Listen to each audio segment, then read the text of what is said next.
Greetings, Mavericks and new viewers.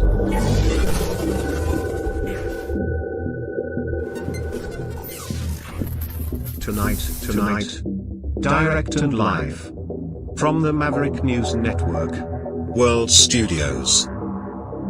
This is Maverick News with Rick Walker.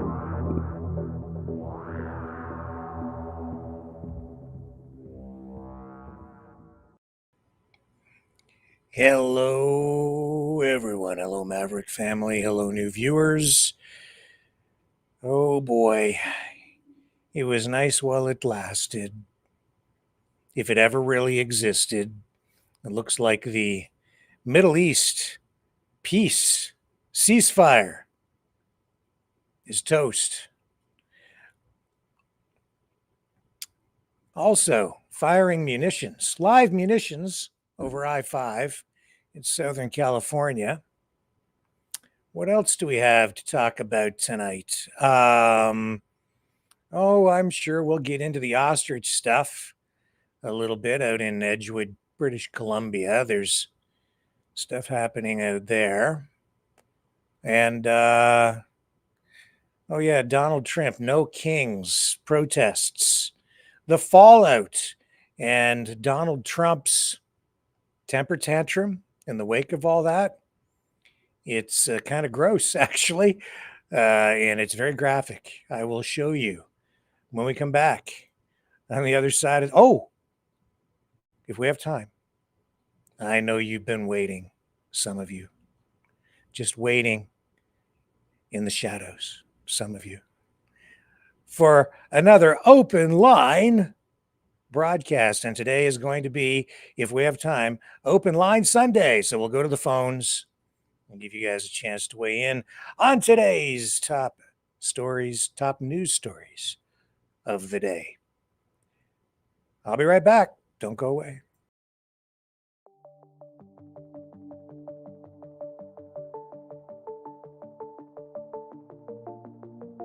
Greetings, brave Mavericks. Our quest for truth continues. We go beyond fake news. Together we expose propaganda. Together we pull others out of rabbit holes. We are Maverick thinkers. We are all unique individuals, defenders of individual rights and freedoms, credible, trusted, grounded in reality. Maverick News, defending free speech, Donate at freedomreporters.com. Do it now. Tomorrow may be too late. Maverick News. The world is watching.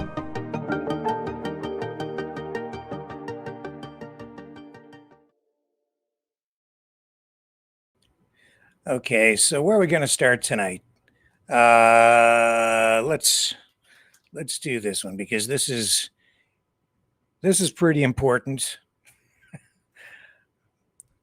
Let me see if I can find this for you. I didn't actually queue this up because it's new. Okay, hang on here. We're going to go into the Middle East. This really breaking just within last couple of hours, I believe. Oh my goodness. You know what? Just give me a second here. Okay, I think this will help. Here we go, scrolling down. I need the video because I need to show you this. I kept saying that I think that it will be very difficult to keep the ceasefire intact. And indeed, we're seeing tonight that Israel has launched new attacks into Gaza. Yeah, here's this. Okay, this is 2 hours ago. And all right, let me show you this one. I'm sorry, it was fairly new, and I didn't actually queue up the video for it, so I probably shouldn't have started the broadcast with it, but here we go. Gaza families run for their lives as drones strike a camp, and new footage shows chaos and fires as families flee Israeli drone strikes in a Gazan refugee camp, despite a ceasefire being in place. Israel has hit Gaza around 50 times since the ceasefire started. And these reports indicate that Israel blocked all aid, blaming Hamas for breaking the deal. Kids are running through fire while world leaders stay silent. This is what is being written by TRT World. Now, there's no question we have seen violence over there ever since the ceasefire began. It hasn't been, honestly, in my view, much of a ceasefire. This is posted 2 hours ago, so I'm not exactly sure when this occurred, but the post is 2 hours old.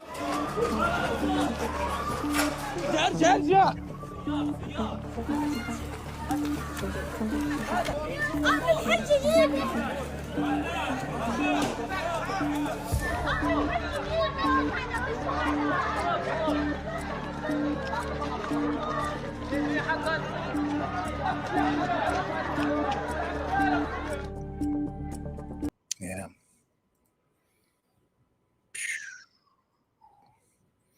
And there was more.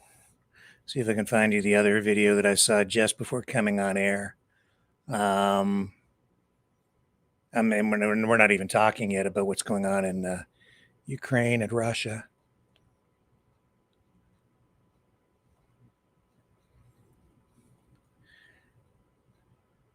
Israel hits this armed group in northern Gaza.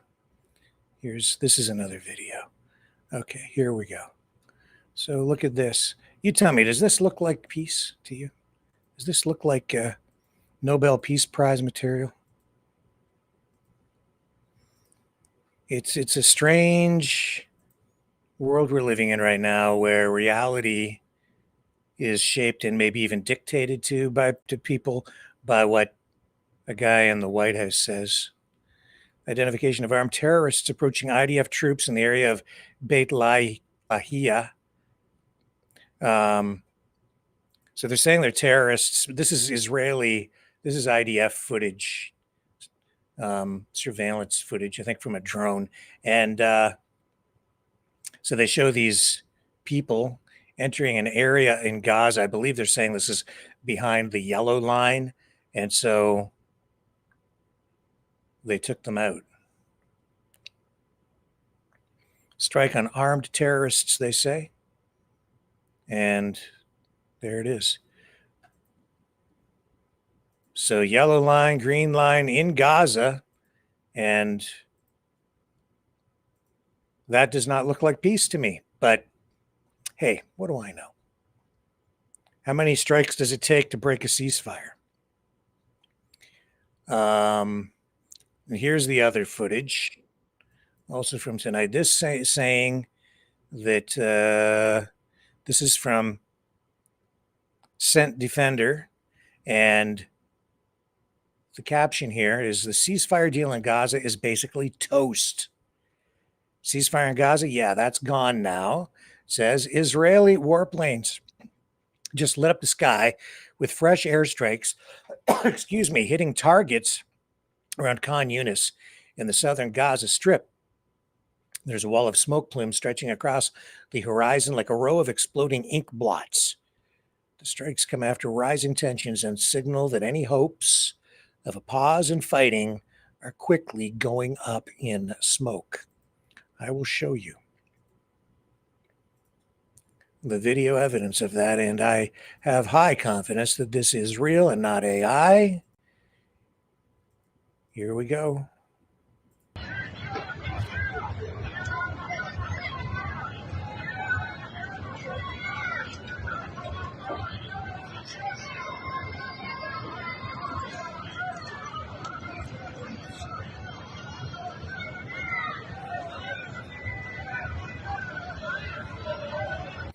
That doesn't look like peace to me. So prove me wrong. Or change my mind. Whatever, however you want to however you want to approach it. It's not looking good to me. If you think that's looking good, you can tell me otherwise, I guess. But no, I don't think so.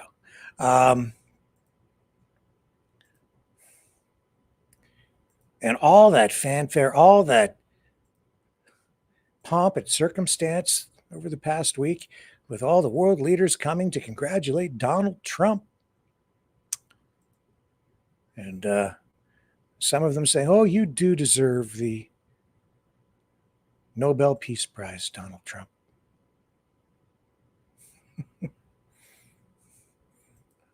Yeah, okay. Just a reminder that on November 1st, we will be live streaming this, the State of Our Nation Gala for the People's Party of Canada. So we're going to be carrying that. We are going to be like the official live stream for the broadcast. And they have quite a number of speakers, including, of course, Maxime Bernier, the party leader, Jeff Evely, and some others, some other headliners there. So make sure you tune in for that, because you're not going to see that on mainstream media. And we do give pretty much everybody a voice on this program. It doesn't mean you get to come on here and dominate and cause problems, but we give everybody a voice. We talk to everybody on all sides of all issues, and the conversation can continue as long as it's respectful and cordial. But, sometimes people get a little out of hand, and we have to rein things in, dial things back a little bit. We'll see how it goes tonight. It was the Sunday talk show day, right? Talk show day, or I guess it's news magazine program day. Maybe that's the better way to describe it, with Zelensky appearing on NBC today. And so in this interview released today on Meet the Press, Zelensky urges Trump to get tougher with Putin and says he is ready to meet in Budapest. We have the clip, we have the video, we have the evidence. And it seems to me that Zelensky and Ukraine basically at this point playing a long game. Trump changes his mind on things like Tomahawk missiles from one day to the next. Took that phone call. Prior to the meeting with Zelensky, he had said that they were looking at sending Tomahawks to Ukraine. Then, just before the meeting, Putin phones Trump the day before, and then Trump comes into the meeting and kind of takes he steps back from it a little bit. It isn't clear exactly where he stands on the issue, but here's Zelensky now. And I would say the Ukrainians actually, very masterful diplomacy, even in the wake of Zelensky taking a whole heap of abuse months ago in the Oval Office, with J.D. Vance giving him this weird kind of dressing down, which was entirely inappropriate. And I don't think it made the United States look good. Some people in the Trump camp, of course, applauding, but I don't think it makes the United States look very good at all. Anyway, Zelensky surviving all of that, coming back, and here's what he had to say today. Trump give you any assurances that the United States will give Ukraine Tomahawk missiles? First of all, we need Tomahawks, and when we speak about long range, people have to understand, we use thousands of long-range drones, Ukrainian production, on military goals. But Russia uses not only drones of Iranian production, they use and also their production. Be honest, they have their drones, but also they use missiles of Russian productions and missiles long range of North Korea production. It's very difficult just to operate with only with Ukrainian drones. We need long-range Tomahawks and similar. United States has similar things. We need it for mixed using, like Russia uses. It's understandable how it works. So our teams work on it, I said, and I'm honest. It's good that President Trump didn't say no, but for today didn't say yes. He didn't say yes to Tomahawk missiles. Yeah. I mean, this is a sensitive question, and messages from President that it's not enough for American interests, the number of you have. Yes, I can't share these details. I'm sorry, this is your internal questions, but I count on continuation of this dialogue. In the beginning of the week, President Trump seemed open to giving Ukraine Tomahawk missiles. Then, after speaking to President Putin, he changed his tone. Do you think President Trump changed his tone about Tomahawk missiles after speaking with President Putin? I don't know really, because we didn't meet before this phone call. But for today, it's good again that he didn't say no. Yes, but I think that it's, what he understands, maybe understood after phone call. I don't know. I was not during phone call. So, but I knew about it, that Tomahawks, it's very sensitive for Russians. They afraid that United States can deliver Ukraine. I think that Putin afraid that United States will deliver us Tomahawks. And I think that he really afraid that we will use, and he knows what military goals, we know where they are, where the military goals of Russia, and he afraid that we can use it. And that's why we are where we are. Okay, so that's Zelensky today on Meet the Press. Let's take a... All right. Now, also on Meet the Press today, Rand Paul taking issue with the way the Trump administration is using the military off the coast of Venezuela. He has expressed concerns about this before. He's expressing them again. We saw the two survivors from the submarine, the narco submarine, taken into custody and then released back to not Venezuela, Ecuador and Colombia. I can see why people have some concerns about whether international law and even U.S. law might be violated in the way that these strikes are being conducted off the coast of Venezuela. Here's Rand Paul today. Meet the Press. Conservative, Republican. Well, you bring me to my next question, which is Venezuela. Obviously, you've been very focused on this. President Trump has authorized military strikes against suspected drug boats in the Caribbean. As you know, so far, more than 20 people, Senator, have been killed in 6 different strikes. Do you believe that these strikes against these suspected drug boats are legal? No, they go against all of our tradition. You know, when you kill someone, you should know, if you're not at war, not in a declared war, you really need to know someone's name, at least. You have to accuse them of something. You have to present evidence. So all of these people have been blown up without us knowing their name, without any evidence of a crime. And for decades, if not centuries, when you stop people at sea in international waters or in your own waters, you announce that you're going to board the ship and you're looking for contraband, smuggling, or drugs. This happens every day off of Miami, but we know from Coast Guard statistics that about 25% of the time the Coast Guard boards a ship, there are no drugs. So if our policy now is to blow up every ship we suspect or accuse of drug running, that would be a bizarre world in which 25% of the people might be innocent.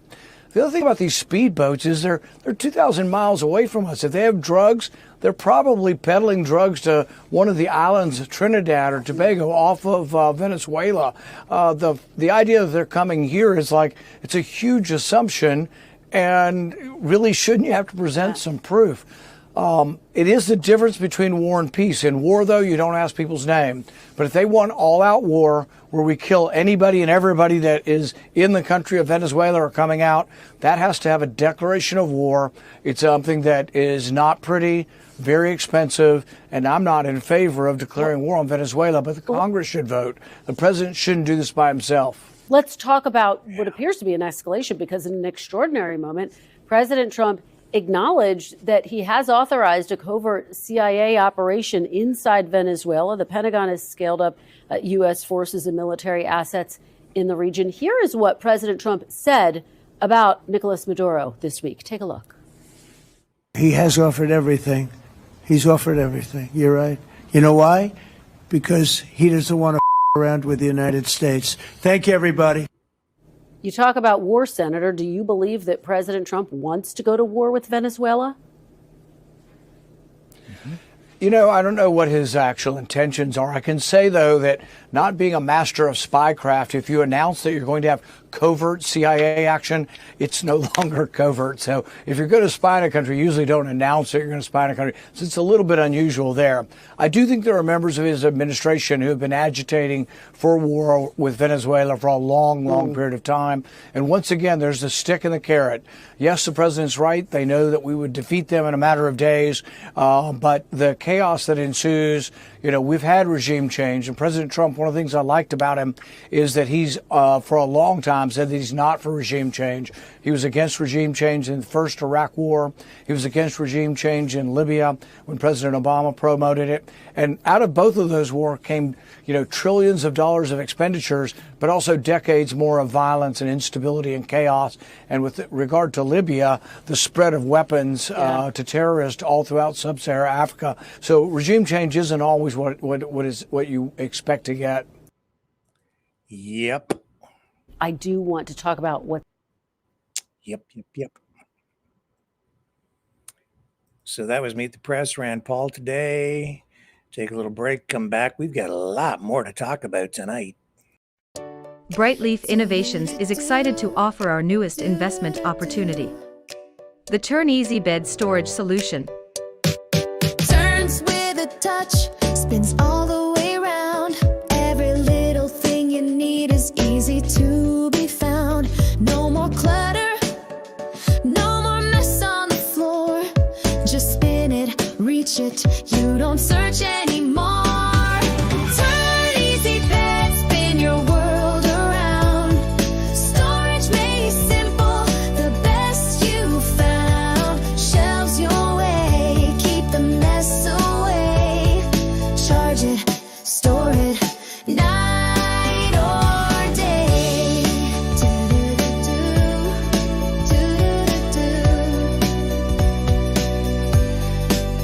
It custom shelves for your books or your tech. Cozy space for your treasures to protect. Built-in power when you need to recharge. Smart design that makes your bedroom feel large. Turn Easy Bed, spin your world around. Storage made simple, the best you found. Shelves your way, keep the mess away. Charge it, store it, night or day. Designed and developed by Brightleaf Innovations. Proudly Canadian and patent pending in North America. Turn Easy Bed transforms how you live. To learn more about this innovative new product idea and exciting investment opportunity, call 519-784-0222 or visit brightleafinnovations.com. Yesterday's No Kings rallies across the United States, being called by some the largest protest of its kind in U.S. history today, with some estimating the total crowd size in excess of 7 million people. Kind of makes the Freedom Convoy look like a Boy Scout picnic on a weekend. Not to take anything away from what happened at the Boy Scout or the Freedom Convoy in Canada, but I mean the United States, such a country so much larger, and this thing, I don't know, you organized, as I said yesterday, it has to be a combination of all these things. Something that large doesn't come together simply, on a whim. They were organizing this, of course. Just to give you an example, just a taste. This is not in any way the largest. This was a splinter protest in LA. We brought you aerial footage of this yesterday. Oh, hang on a second here. Here we go. This was yesterday. People just marching down the street.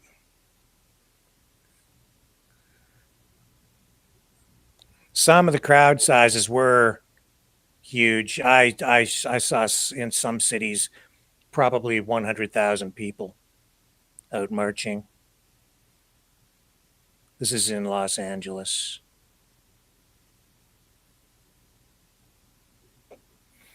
And these took place in every state, some even in Canada, and not just in the largest of cities, but also in other smaller communities as well, all in varying sizes. But the biggest ones appeared to be in like Portland, LA, Washington, New York, Boston,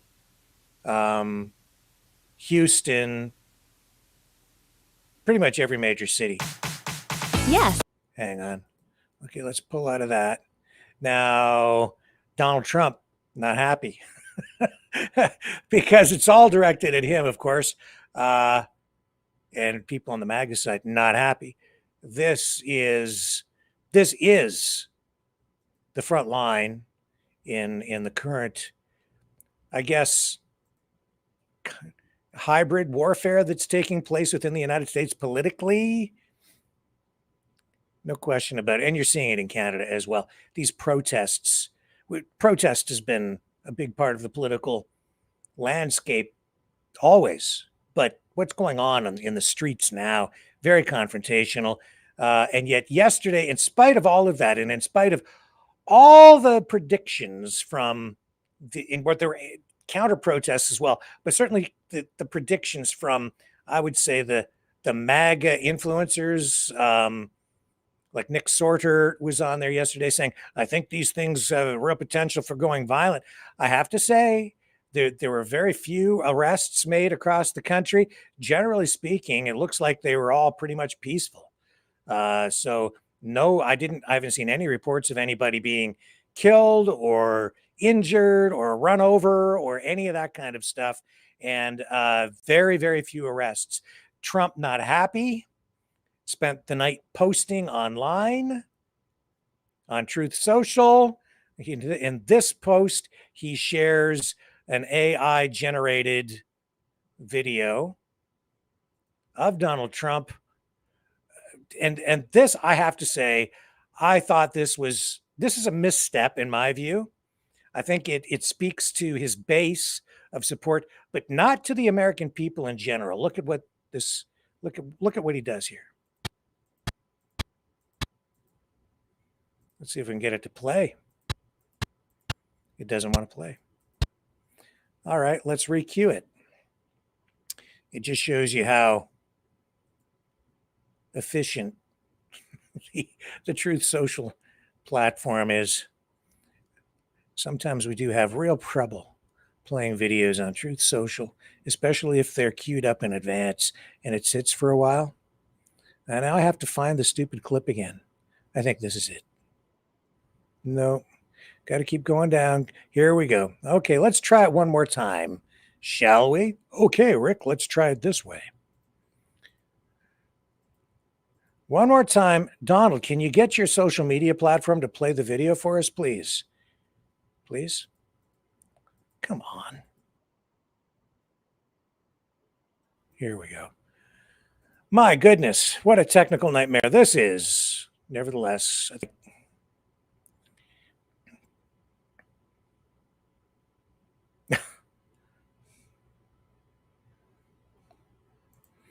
okay, I get the joke. Nevertheless, to me, that's not a president of the United States trying to be a president for all Americans. That is sending exactly the opposite message. It's like, screw you. You are my enemy. And that is, I think, at the heart of the problem here. That's why you have a country so divided, because both sides sort of view it that way. They're viewing each is viewing the other as the enemy. And Trump embracing the idea of being a king-like figure. And this post here in particular, I have to say, editorializing, just my opinion, you may have another one. I find this incredibly distasteful, what I'm about to show you, because again, I think it just says Trump is basically like, no, he is literally in this video taking a giant crap, and I'm using delicate language here, taking a giant crap on half the population of the United States. Can we play? Well, are you going to play or not? You're not going to play. Oh, well, that's fantastic. Well, let's re-cue it.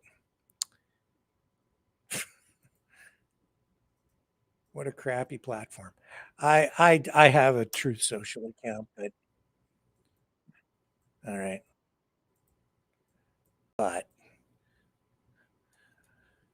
here we go. I'm going to turn the audio down on this because it has Top Gun music playing on it. I don't want a copyright strike on YouTube. Here we go. Oh, I better turn the music down. But look at what he does here. Okay, King Trump. Oh, yeah. And what's he doing here? He's literally, excuse my language, he's shitting on the protests.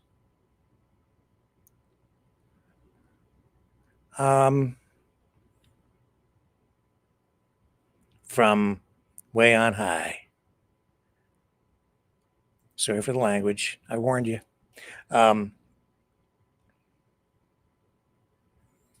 That doesn't bring people together, man. That it really doesn't. You might think it's funny, but he's the president of the United States. That's what he's reposting or posting on his social media platform. That's the message he's sending to the people in the streets protesting. You know, it might help bring peace about and keep the peace if you were to say something like, and I'm editorializing, I know, like, you know, you're welcome to protest. Nevertheless, I'm still your president. I'm still working for you. I hear what you're saying. I'm taking what you say into consideration, and I'm trying to do what's best for the country, including you. But no, he's like, if you're going to protest in the streets, I am the goddamn king, and I'm going to crap all over you. Well, that's nice talk. Not. I'll be right back.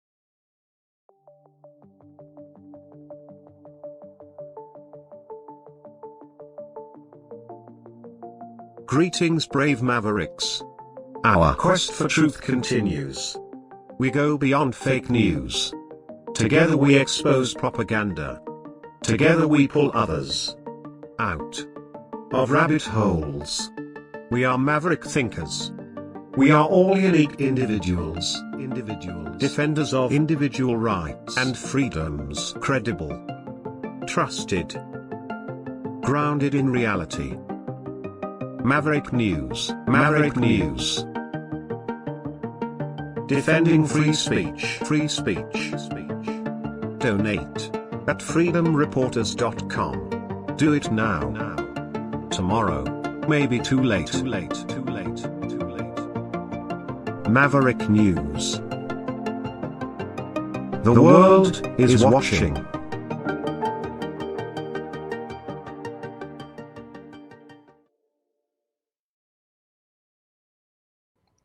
when Trump does things like he did on Truth Social, it just gives ammunition to the other side. So, because of his Truth Social posts, he has given the guys over at the Midas Touch Network stuff to work with, and this is what they have done with it. This is what they posted early this morning.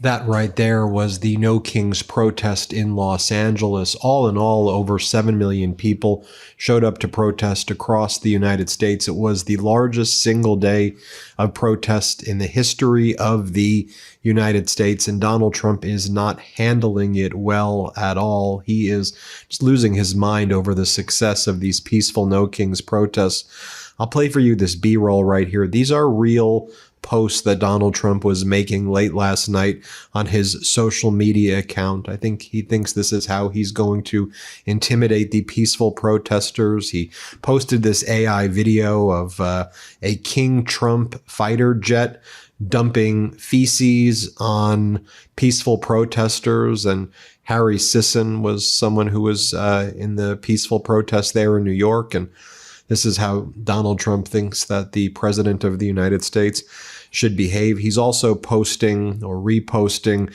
AI videos that J.D. Vance posted with Donald Trump putting a crown on his head and holding up a sword. I mean, this behavior is just absolutely abhorrent. It is beneath contempt. It's not funny. It's not humorous. It really is just humiliating for our country that someone in that office is behaving that way. You're not owning the libs. You just look like an idiot. Definitely giving ammunition to the to his political opponents there. Maybe that's how you win elections and stay in power. Oh, what else was there as a result of all that? There was another post. I don't know if I still have it. I probably lost it.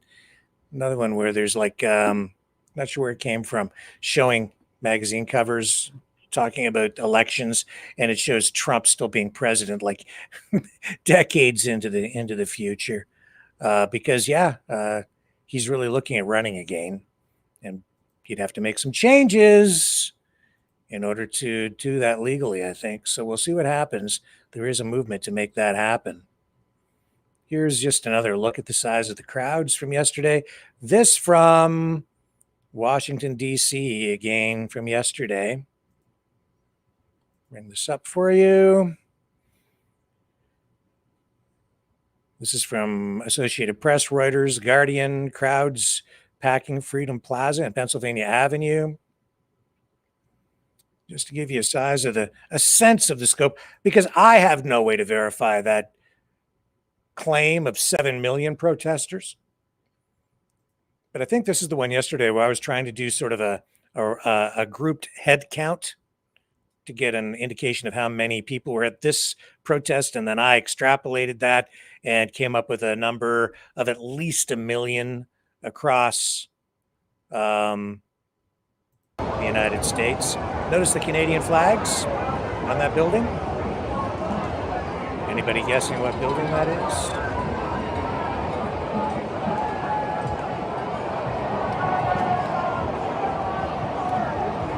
So I can't remember the number I came up with there yesterday when I was doing the head count, but I think I was in around 20,000 in total. If you really start to group it together, that's how I would, when I was working in mainstream media and I was at an event, we'd say to one reporter would say, how many do you think are at this protest or this rally or event? And you'd try to come up with a number that everybody sort of agreed on. And then everyone would go back and publish something different. But I always tried to be accurate. I was trying to be accurate yesterday too, but there's no way to know. So claims made, very difficult to verify any of that. But it is safe to say it was huge. And I would say, it's successful just because nobody hurt, nobody killed, and very few arrests. So that in itself makes it a success. Here's back to NBC News. And the headline here, Israel and Hamas trade accusations of ceasefire violations. Again, coming back to my lead story tonight, that the ceasefire in the Middle East appears to be, well, pretty much toast, if indeed it ever was even, and I hate to say it, but I don't even know if it was ever real.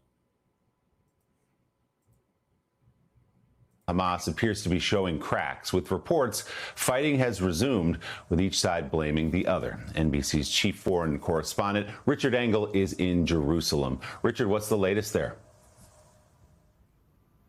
Willie, as you mentioned, it has not even been a week since this ceasefire was formally signed, and there are already accusations of violations, and now there have been clashes.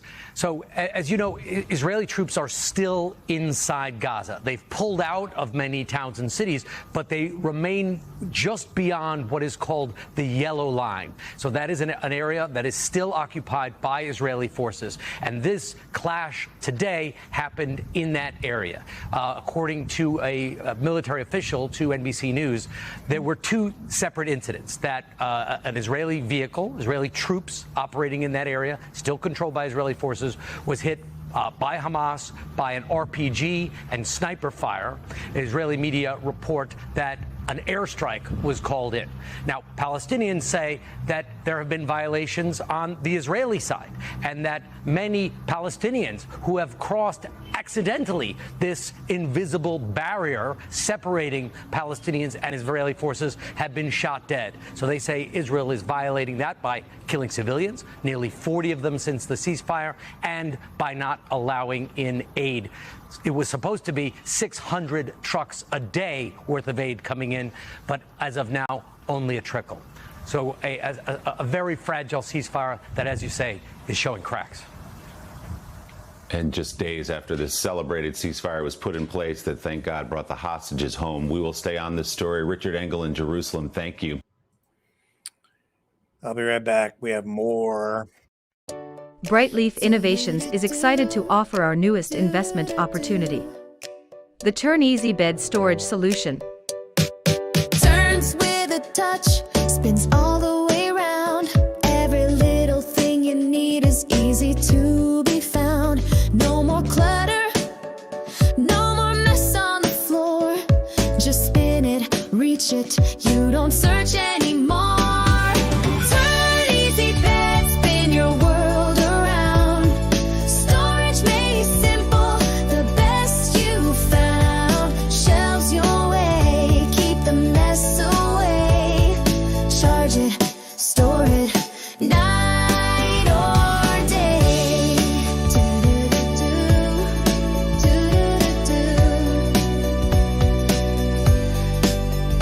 Custom shelves for your books or your tech. Cozy space for your treasures to protect.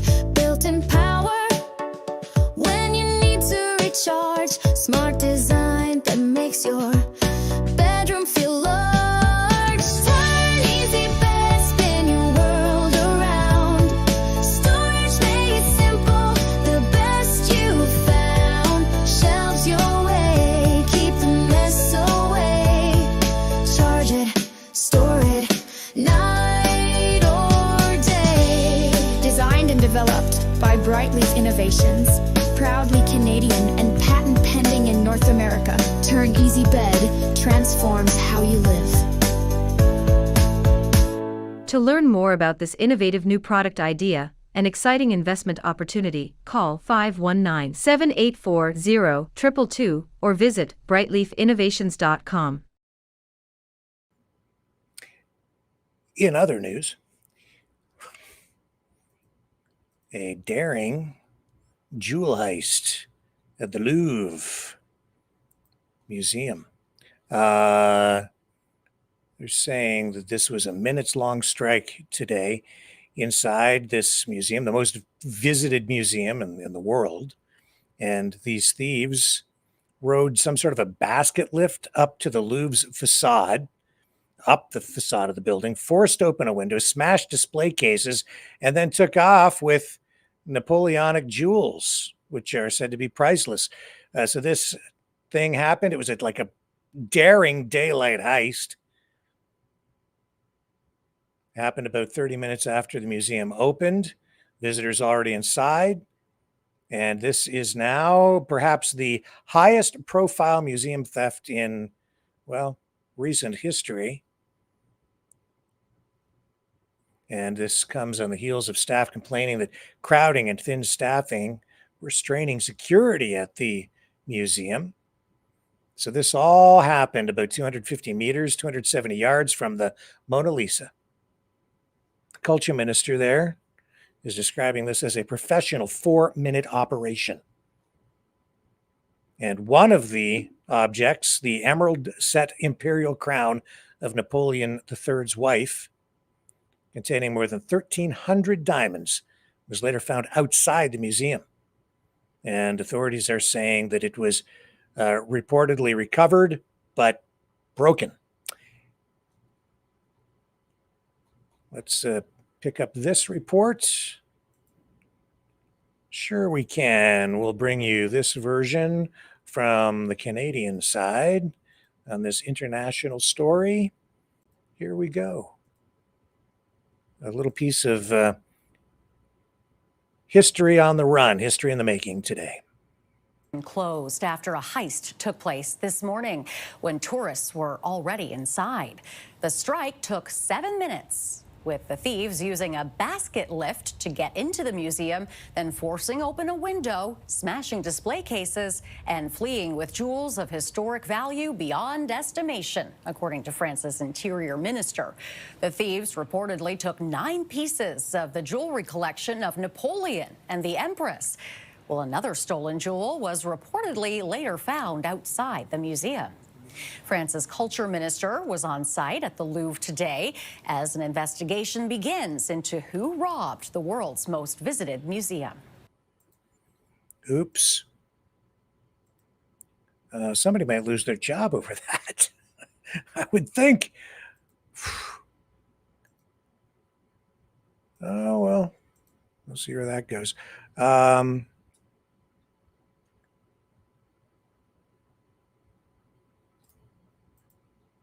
So, what else do we have on tap for you tonight? Does anything else even matter?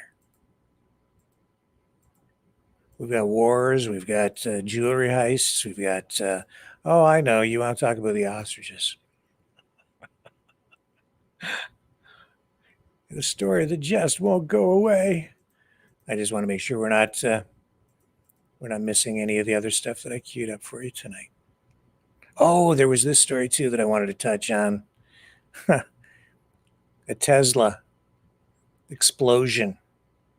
This, because they were being told, is because of an uncertified charging adapter being used on a Tesla automobile. Let me just show you the images here. Okay.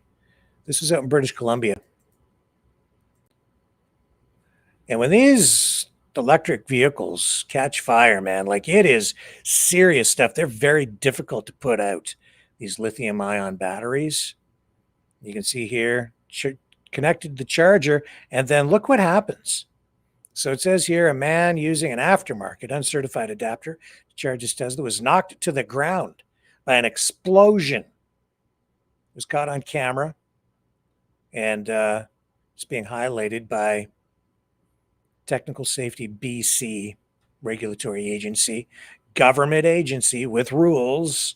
Anyway, just publishing this in its report.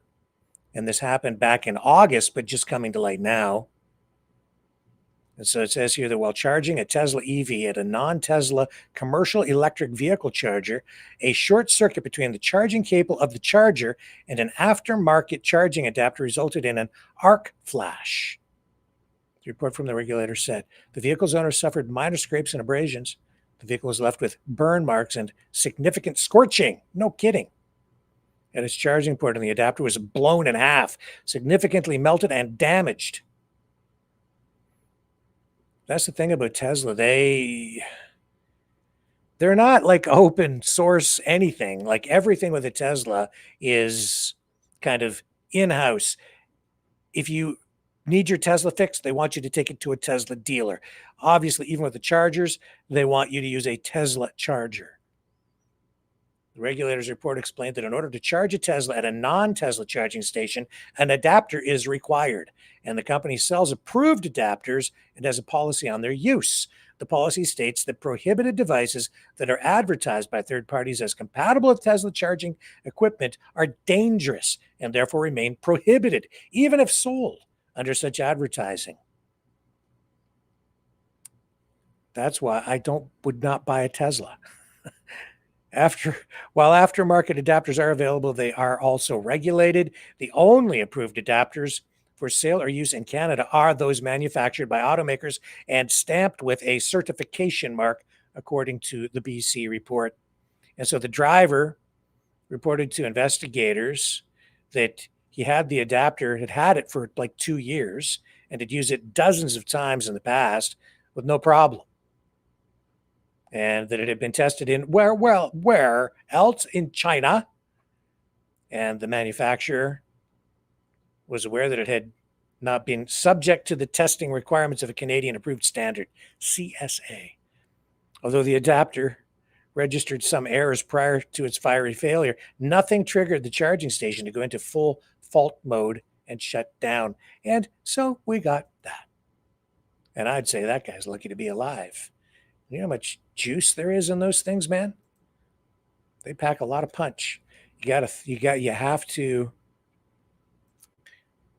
need a lot of electricity flowing into those batteries and quickly in order to charge them up in any kind of reasonable amount of time. It's not like sticking your finger in an electrical outlet in the wall at your house with 110 volts. No, sir. It's serious business. All right, what else we got going on here? Let me take a little break. I'm just going to check for other headlines before we move on to, that other story. We'll be right back. I've got more. I do.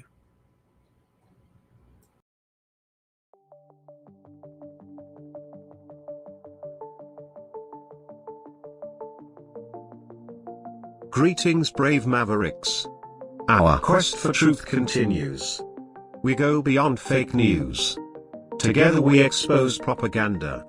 Together we pull others out of rabbit holes. We are maverick thinkers. We are all unique individuals. Defenders of individual rights and freedoms. Credible. Trusted. Grounded in reality.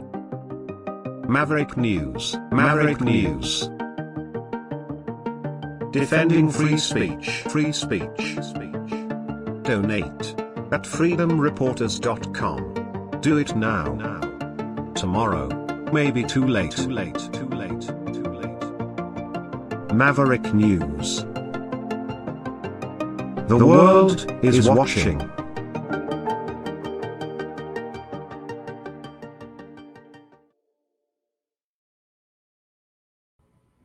Okay, so still fallout from the No Kings rallies yesterday.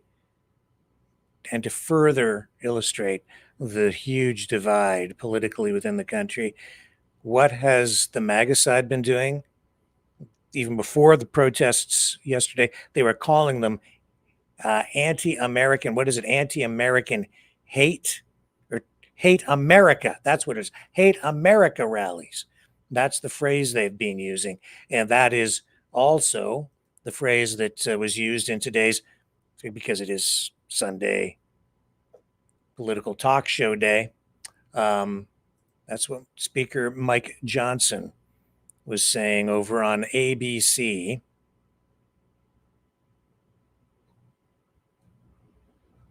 Let's bring this up. I'm going to play the video.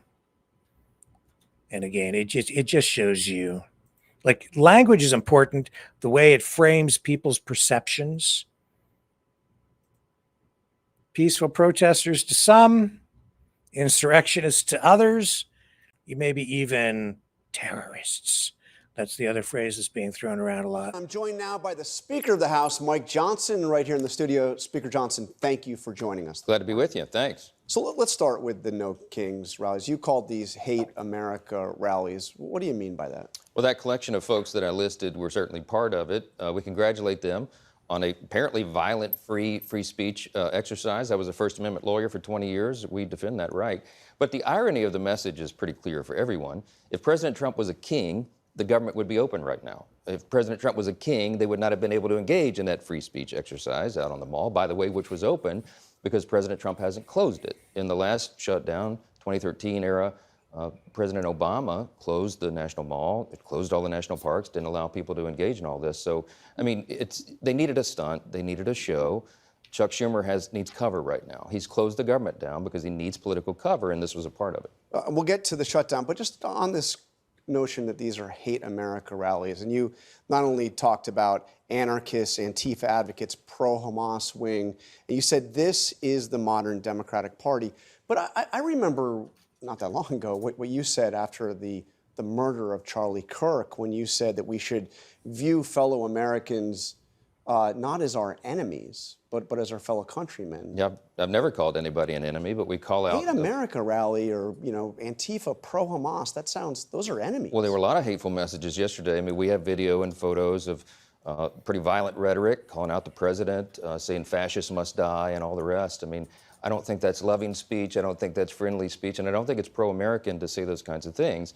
So it's not about the people, it's about the message, it's about the ideology. And I will stand here every Sunday and talk with you about the dangers of Marxism and socialism and how it's led to the literal death of tens of millions of people in the 20th century alone. It is a dangerous ideology, and it is anti-American. It goes against everything that we stand for.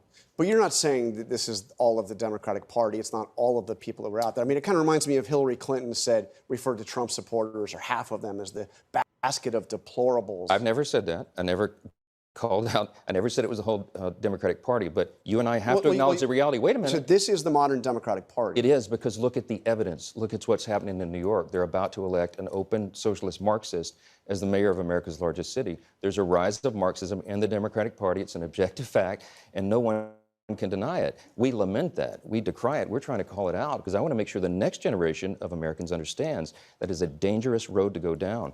That's part of our calling. I think part of our responsibility as elected servants of the people.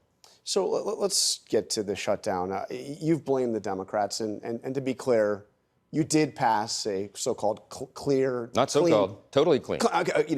Keep the government funded for 7 months. They refused to vote for that, most of them, because they want to hold out for the Obamacare subsidies. Well, no, we filed a clean CR, 24 pages in length, keep the lights on. They filed a dirty CR. What's in it? They want to reinstate free health care paid for by taxpayers to illegal aliens. That's $200 billion as part of it. They want to give money back to the Corporation for Public Broadcasting. They want to take $500 million from rural hospitals. And they want to engage in all sorts of spending on foreign projects around the globe. That is actually on paper. That's their kind of proposal. We can't do that. Okay, so the Democrats did not vote for the clean funding bill. They have chosen to shut the government down to fight for the health care and the other items you mentioned. But let me ask you, why, as this is going on, why is the House not in session? Well, first of all, we're fighting for health care as well, not just in word, but in deed. We put it in the One Big Beautiful Bill, the Working Families Tax Cut, real reforms to Medicaid to make it work better, to preserve the program, because we had illegal aliens receiving benefits. We had young, able-bodied men who were not working, they don't have dependents, they were riding the wagon. We cleaned that up in our bill. In their counter-proposal, what Chuck Schumer is arguing for is he wants to reverse those reforms, which would be a terrible policy decision for the people. But I'm actually asking a different question. I said, why is the House not in session? I mean, I covered day-to-day those previous shutdowns, including the one you mentioned in 2013. I recall there were House hearings during that shutdown about how President Obama was handling the shutdown. Yeah. Why is the House not in session as this is The House did its job. Exactly a month ago today, on September 19th, we passed the clean resolution. The continuing resolution would keep the lights on, keep the government working for the people. By the way, keep Border Patrol agents paid, our troops paid, air traffic controllers, all the rest, all the services that go to veterans and young women who need nutrition assistance for their infants. The Democrats, every single one of them, have now voted 11 times, except for 3 Democrats in the Senate. They voted 11 times to shut down the government and cease and halt all of those services and programs. But I'm still not understanding, why is the House not in session? You passed a 7-week temporary funding bill. Is that the entirety of the Republican agenda? No, it Why is aren't not. you... No, it is not. But I refuse to allow us to come back and engage in anything until the government's reopened, when the Democrats do the right thing for the people. They're playing politics, and we have to use every ounce of leverage we have to make sure they do the right thing. Okay. So there's politics being played right there on ABC.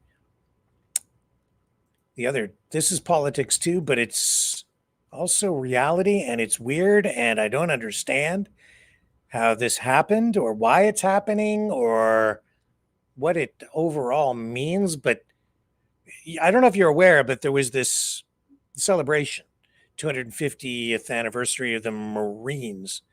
And as part of all of this, out in California, Southern California, there were live munitions being shot over I-5. The governor, Gavin Newsom, expressed real concerns about it, but J.D. Vance was out there participating in all of this. He spoke at the event, I believe this was yesterday, and they were firing munitions over I-5. People expressed concern about it beforehand, but they went ahead and did this anyway. And it blows my mind. Why would you do this? But they did this. Like, they really did this. Let me just bring you up the evidence so that I'm not losing my mind. Like, they were actually shooting live ammunition, like shells, over I-5. And the result was not really that good. Nobody was hurt or killed, thank God. But it's clearly not a safe thing to be doing. Let me show you. So here you go. This was the result. This is on I believe, a California Highway Patrol vehicle. Live munitions were being fired, and then one of the shells detonated right over the highway, apparently. And in this case, a piece of shrapnel of some kind landed on a California Highway Patrol vehicle, as you can see from this image. And there's more shrapnel that was recovered by police. And why would you do this? But they did it anyway. Strange story. And then here, we'll just do a little Twitter scroll to show you what was going on while this was happening. Look at this. Live weapons over freeway. Fired on orders right over I-5 in California, it says here. This was posted 23 hours ago, yesterday. The U.S. Marine Corps at Camp Pendleton has historically conducted live fire artillery training over Interstate 5 as a routine practice. What? Okay. But hey, you better be careful. Make sure you get your gun licensed. The U.S. Marine Corps at Camp Pendleton has historically conducted live fire artillery training over Interstate 5 as a routine practice, though the recent closure of the freeway for such an event was unusual. Multiple sources indicate that firing live rounds over the freeway, particularly with M777 howitzers from training areas west of I-5 into impact zones east of the highway, occurs multiple times per year. Really? During regular training exercises, and is considered safe under established protocols? A Marine Corps spokesperson stated that such firings are an established and safe practice and part of a routine unit proficiency drills. Do they always get shrapnel on police cars? I guess the shrapnel was from an artillery shell, struck a cruiser. The shrapnel did, not the actual shell. It was parked on I-5 during the live fire demonstration by the U.S. Marine Corps.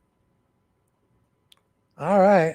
Well, if that's the way you want to operate down there, I wouldn't feel comfortable with them, say, shooting live ammunition over Highway 401 here in Ontario. Here's the vice president participating in part of the festivities down there in Southern California. This was a live fire amphibious capabilities demonstration at Red Beach on Marine Corps Base Camp Pendleton in California. This was all part of the 250th birthday celebration.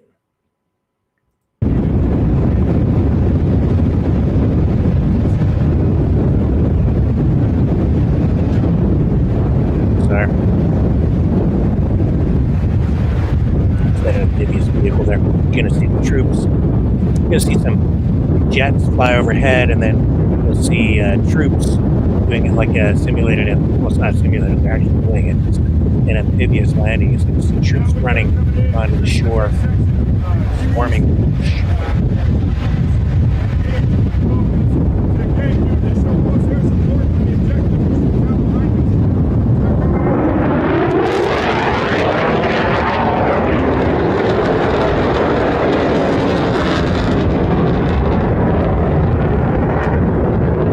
Today, I'm off to work, honey. Okay, great. See you after work. Okay, hope so. Make an high five. Okay, well, duck and cover. Oh, don't worry about me. I'll be fine.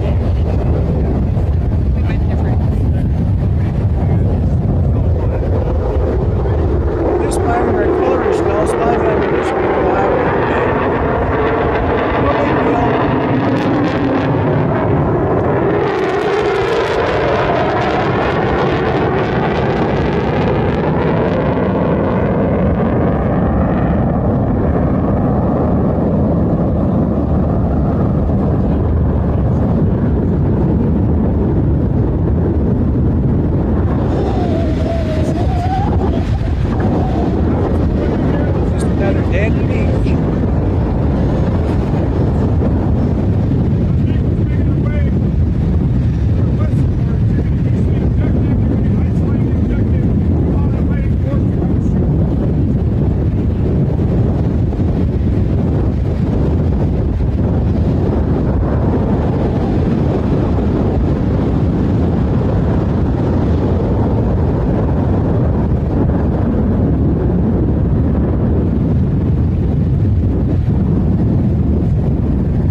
The thing that comes to mind is the old Archie comics.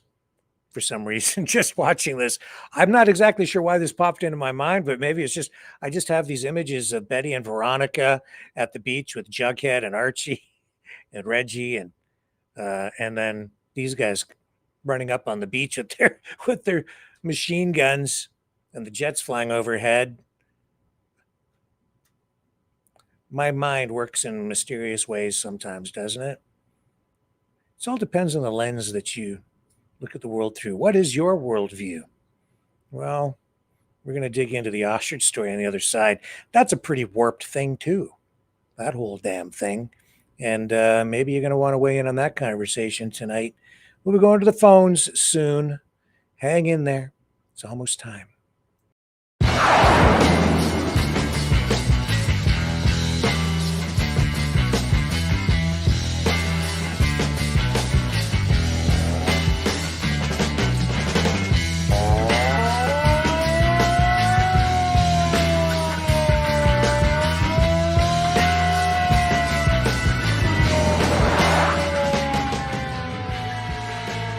Maverick News. Fighting for freedom.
Maverick News.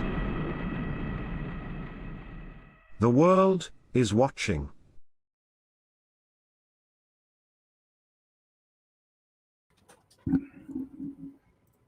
All right. So yesterday we were talking about the ostriches out at Edgewood, BC, where the standoff continues tonight over the Canadian Food Inspection Agency ordered cull as we await a decision from the Supreme Court of Canada on whether their appeal on the cull, after having been rejected by lower courts, will be heard by the Supreme Court. I don't think we're going to, I'm hearing we're not going to hear or get a decision on that likely until after October 30th. Not sure why. One can speculate. But new developments out there this evening as, things just continue to devolve and turn into more and more of a circus.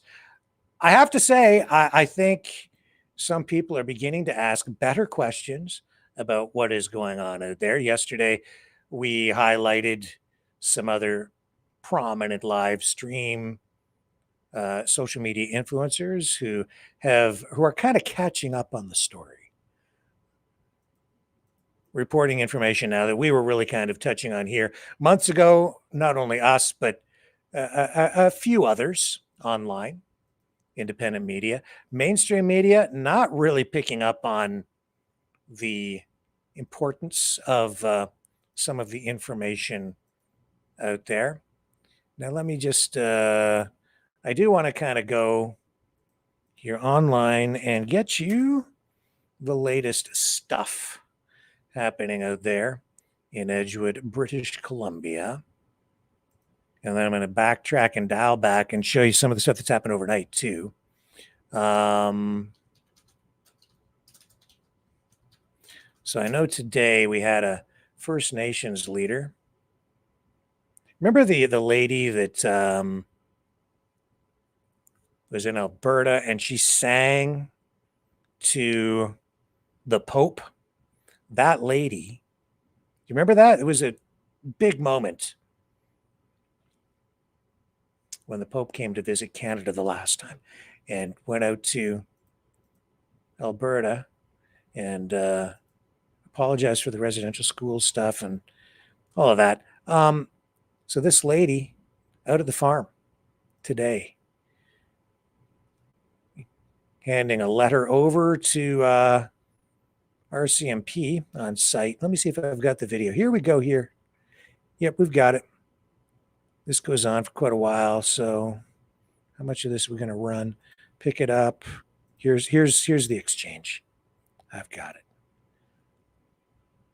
Now, this was tried once before, and it got a bunch of media attention with someone coming there saying they were a First Nations leader, handing a letter to the CFIA saying that the land the farm was on actually belonged to this First Nations tribe, only to find out later that it was a fake Indigenous leader. No such tribe actually exists.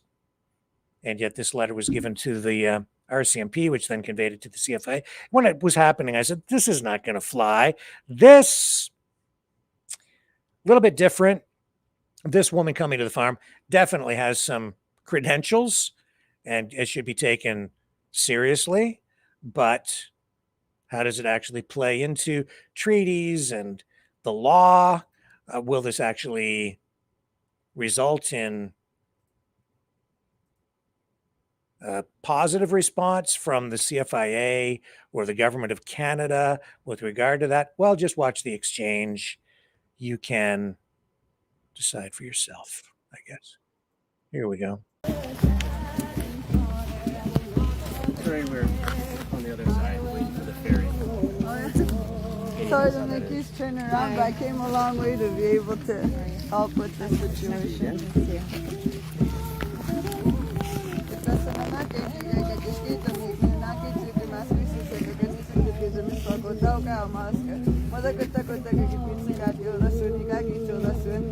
You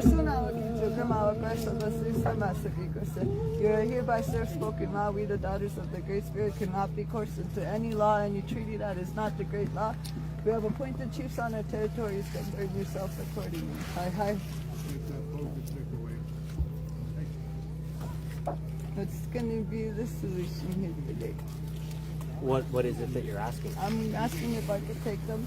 I wrote a letter to the provost marshal. There's a tracking device on it, and there's 3 people written on there that I'm hoping could be taken into Concord. Because by law, we could still protect this land by law. Okay. So the answer doesn't come from me. I know. Yeah. If I'm getting you to, because like I said, I'm getting a provost marshal liaison instead of going with the RCMP, because the RCMP took the life of my brother Raymond John Francois Nelson House, Manitoba, and I'd like that to get looked into as well, because it's been put under the rug for far too long, and we the people need to know that you can protect us by taking us through there. Know that we can still assert this law, respect the fully, because by law you're supposed to respect the law. I'm sorry about your brother, but we can deal with this today. And so what I can do is take this to the folks who have the authority of that land right now through the warrant, and that's CFIA. Yep. Well, that assumed the jurisdiction of the law. I'm okay with that. But we're going to be getting a provost marshal liaison. Okay, and what's a provost marshal? Because, read it. USIFREP, we're the first people, and it's their job for them to protect us. We the people, all people of the land. Okay. And they're still under the Noah's Ark Treaty, under the Great Law. The white tribes, we could still protect them under the law of the land. And she was born on these lands, so we could protect her land, under the law of the land. Okay, thanks for reciprocal, right? Okay, thank you for bringing this to me, and I will bring it up. Because I spoke the law to your queen, Prince Charles, past popes, past premiers. Your pope bowed his head to this law. Okay. I will bring it up, and then we'll see what the CFIA says, and I'll bring back an answer to you. Okay, thank you. I appreciate it. But those 3 are going to be the ones that you're going to ask your legal to come forward. Well, I can't say if that's going to happen or not. But you're the one who's going to be... I'll be the messenger for this. Yep. Okay. And ask him at Give us a little bit of time. All right. You've already been given enough time, though, so whoever... This is new to me. Yeah. So, It's going to be new, but it's the law, because you're only policy enforcers. Here, I'm here to enforce the law of the land. I'm the steward of that law. All right. I'll bring it up. How to You can make the ask him. decisions, right? I know. Okay. Well, you know what? I'm only here to serve the law naturally, and it comes natural. There's nothing. It's not a threat either. It's a promise. Okay. Thank you, Superco. Thank you. Thanks so much.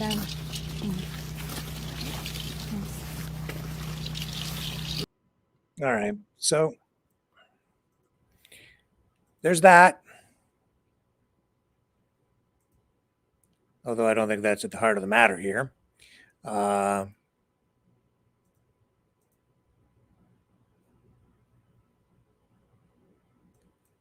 are a lot of other issues that really the mainstream media has not been covering, that are now being highlighted by others, things that we've been drawing attention to that, I've been under fire for an attack. And, Rick, you hate ostriches.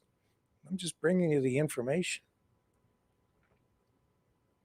And now some other live streamers, people who've actually gone out to the farm to express support or show support and encourage others to go out there, now they're asking questions.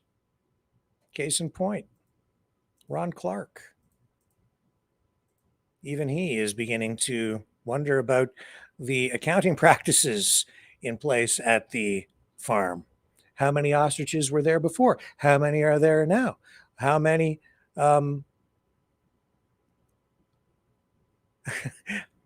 It's not clear. We were told, well, if you go back a while ago, it was 500. Then when all this bird flu stuff happened back in December, we're told there were about 460, 470.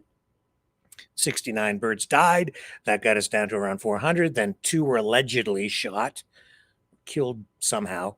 That gets you to 398. And then the CFIA comes in. These were numbers given out by the farm. Then the CFIA comes in. They do a head count. And mysteriously, we're down to between 300, 330. I think the agreed upon number at the moment is like 330. So you're missing somewhere around 70 to 100 birds. Where did they go? Karen Esperson, farm owner, stands up in front of a group of people, says, well, we don't really know how many birds we have. She said this. I'm not really sure. It's somewhere between 300 and 400, but it doesn't really matter, she said. Even if it's only 2 birds, we just have to save them. The issue is far more complicated than that. If you just want to, this is why it's easy to sell this narrative to people, because they appeal to people on an emotional level. Like, we just have to test the birds and save them no matter what. The birds are innocent. Okay, you can just stop there, believe that. But the issue is much more complicated than that, because we have these birds were used for research purposes. They were injected with COVID antigens. As we've demonstrated, proven, the farm owners have admitted to it. They did so on this program. They don't talk about it now, by the way. No, they don't talk about that end of it at all anymore. And then they started, because all these questions began to come out about the number of birds. Then they came out days after that and started to express concern. And, oh my God, where are the birds? The CFIA must be killing our birds. Well, maybe not. Maybe they just have an accounting issue, or maybe something even worse. Here's influencer Ron Clark now. He's even questioning the things that we've been questioning. Things are changing out there at the farm. And I think on many levels, they're beginning to lose support, because some of these half-truths, and I would say even outright lies, are catching up with them. Last time I was down on the Universal Ostrich farm, Meryl Leach was playing, and then Katie was speaking, and she pointed at me. She says, and thank you for being the very first person to bring her on a podcast. Yes, that was me. Colin Big Bear reached out to me. I brought her on a podcast to get the story out. And then she was like, well, we have 400 ostriches. Well, at the beginning, it was 400 ostriches, and 69 died, and they did PCR test on 2. That would probably bring us down to 330. And that's what Karen says. That's Katie's mom. Karen says we have 330 ostriches. Okay. But then every time you hear Katie speak, we're at 400 minus the 2 dead ones, plus the other one that passed away. She's still around the 400 mark. Her mom is at the 330 mark. And this is why you have... This hour has 22 minutes mocking the ostrich farm. This is what happens when you don't get your story straight. All of these birds have a tag on them, right? Frank, the one that passed away, 710, right? Shouldn't you know how many birds you have on that farm? I'm just saying, because everybody's asking the same freaking question out here. How many birds were there prior to CFAA entering that property? If we're at the 330 mark, and then we're down below the 300 mark that CFAA is killing birds or removing birds, yeah. But at the end of the day, when these numbers are all over the place, you're confusing people, Katie.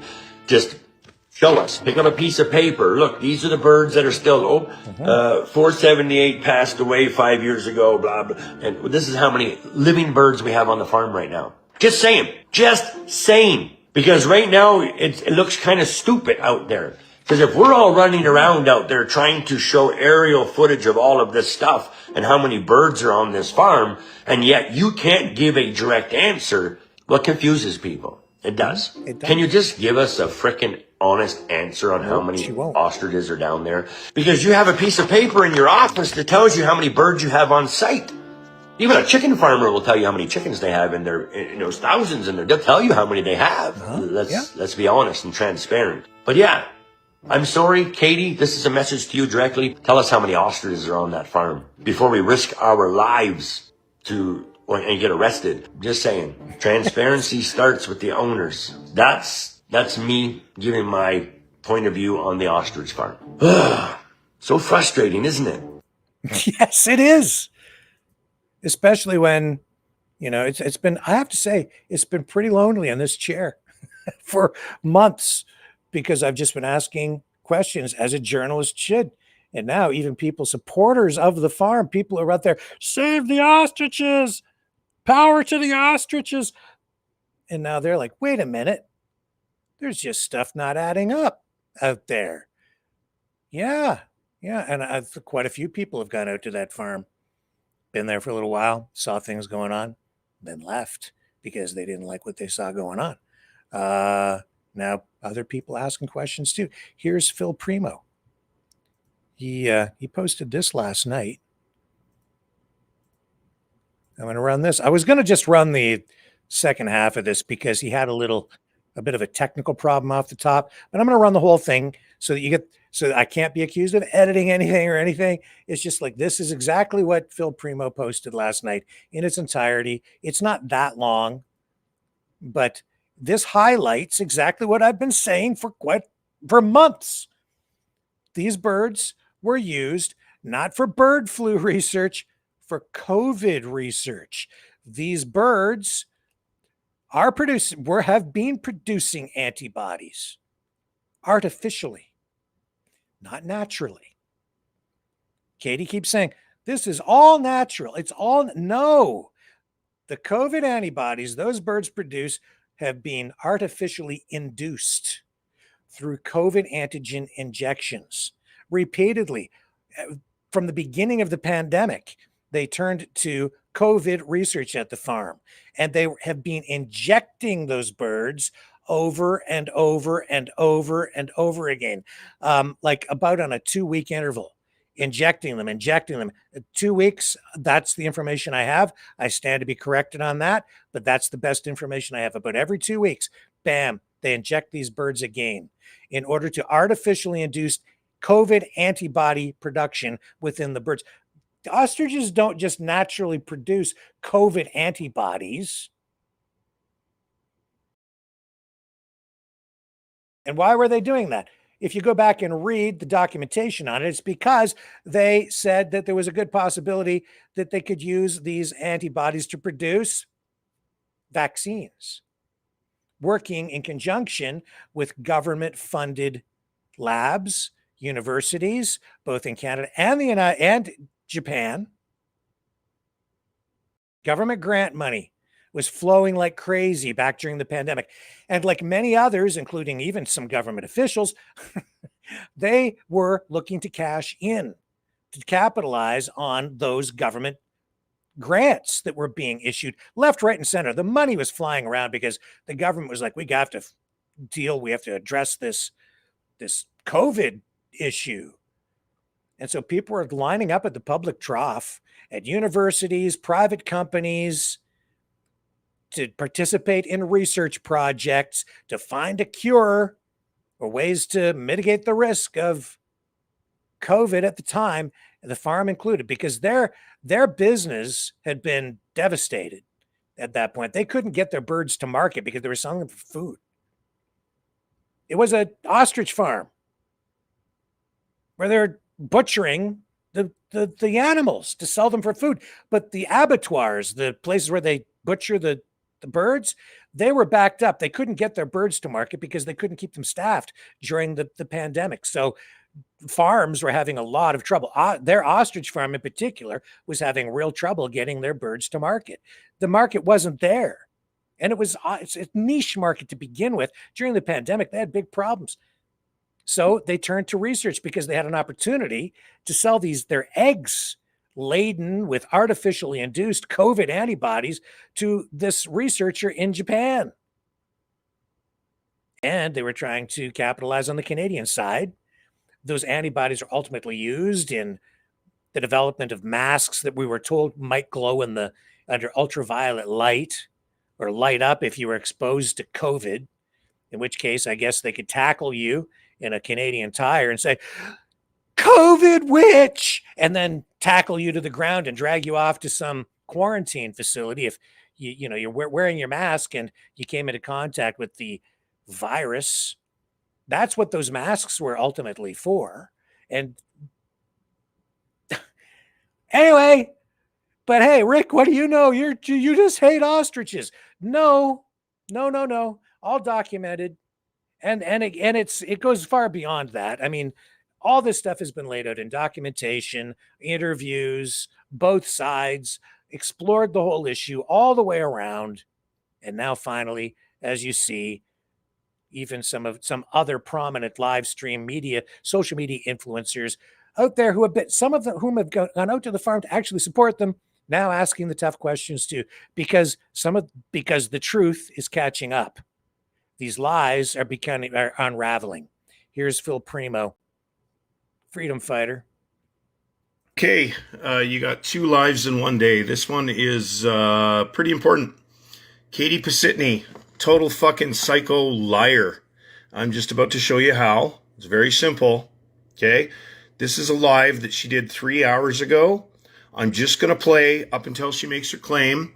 Then I'm going to flip over to the CBC and show you that she's fucking lying. So share this out, everybody. Here it goes. I'm just going to switch perspectives here. Okay, there's Katie. Okay, let's just do the date here. Bring the date up. There it is. Can you see that? Okay, it's October 18th, 9:34 p.m. Mountain. Okay, here's Katie Pasitny's Facebook page 3 hours ago. Let's listen in, shall we? Here we go. Oh, give me 1 sec. I got no volume.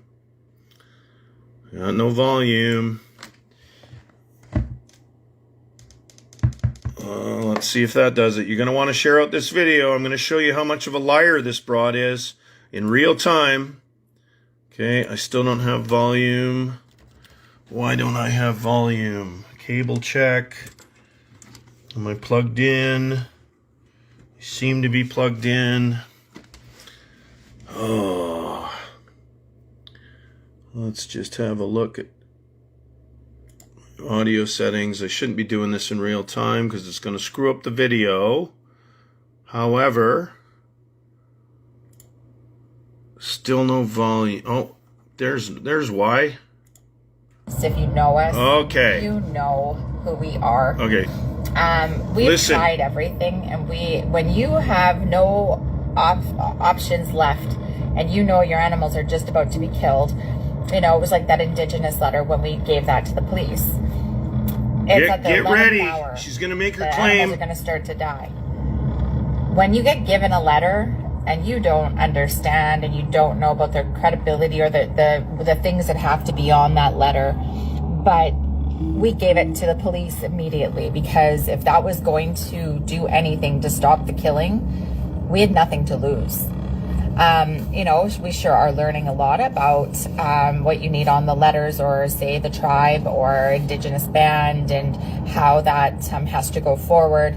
And we actually have a lady at the house right now who has put all her documentation into Canadian Food Inspection Agency, and she is at the farm right now. I'm just doing a quick run for supplies, and she's trying to get a count on our animals. Okay, here it comes. We're going to see how that goes.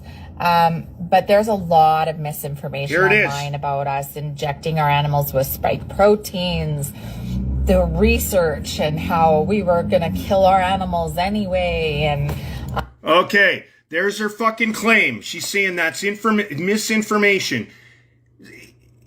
It's unbelievable to me that she can fucking do this, that she thinks she's going to get away with this. Okay, here's the CBC. There's the link. I can't actually share the link on Facebook because it'll basically say we can't share news in Canada. Okay? Here's the date, July 23rd, 2021. This is an interview with the CBC, which you've seen a clip of. Fucking commercials. I think I'm in love. Invite her to the party. Fuck you, CBC. Just give me a sec. Oh, come on, just go. Yeah, fucking crackers. I don't give a shit. Another one bites the crust. The Laughing Cow. Dramatically creepy. Whatever. Whether you're elected in the community. Okay, I'm not going to air their propaganda, but It's just okay, hold this on. is As soon as this entertaining video stuff. fucking plays, it's the same video I just shared on my wall. That somebody else took a clip of. But, you know, nobody's going to believe it unless they see the actual... Here it is. Here it is. The actual CBC site. The Michaud Creek wildfire is growing. It does continue to be a concern. It's about 20 clicks or so south of Edgewood, and that town is under a mandatory evacuation order. So you've got to leave. My next guest has decided not to leave. Why? Because look what's around her. 500 ostriches. They're on her mother's 500. farm. You can see Katie Pasitny right there in the shot. She is a resident of Edgewood, BC. Katie, I'm trying to understand why you get a mandatory, declaration to leave, and you say, I'm not going because of these critters around me. I'm here with on a farm my mom, Karen, and her business partner, Dave, own, and we've grown up with these guys for over 20 years. Is one of them trying to take your hat? No, I think he's trying to peck her head off, actually. They love attention, that's for sure. peck her Yeah, head. loves attention.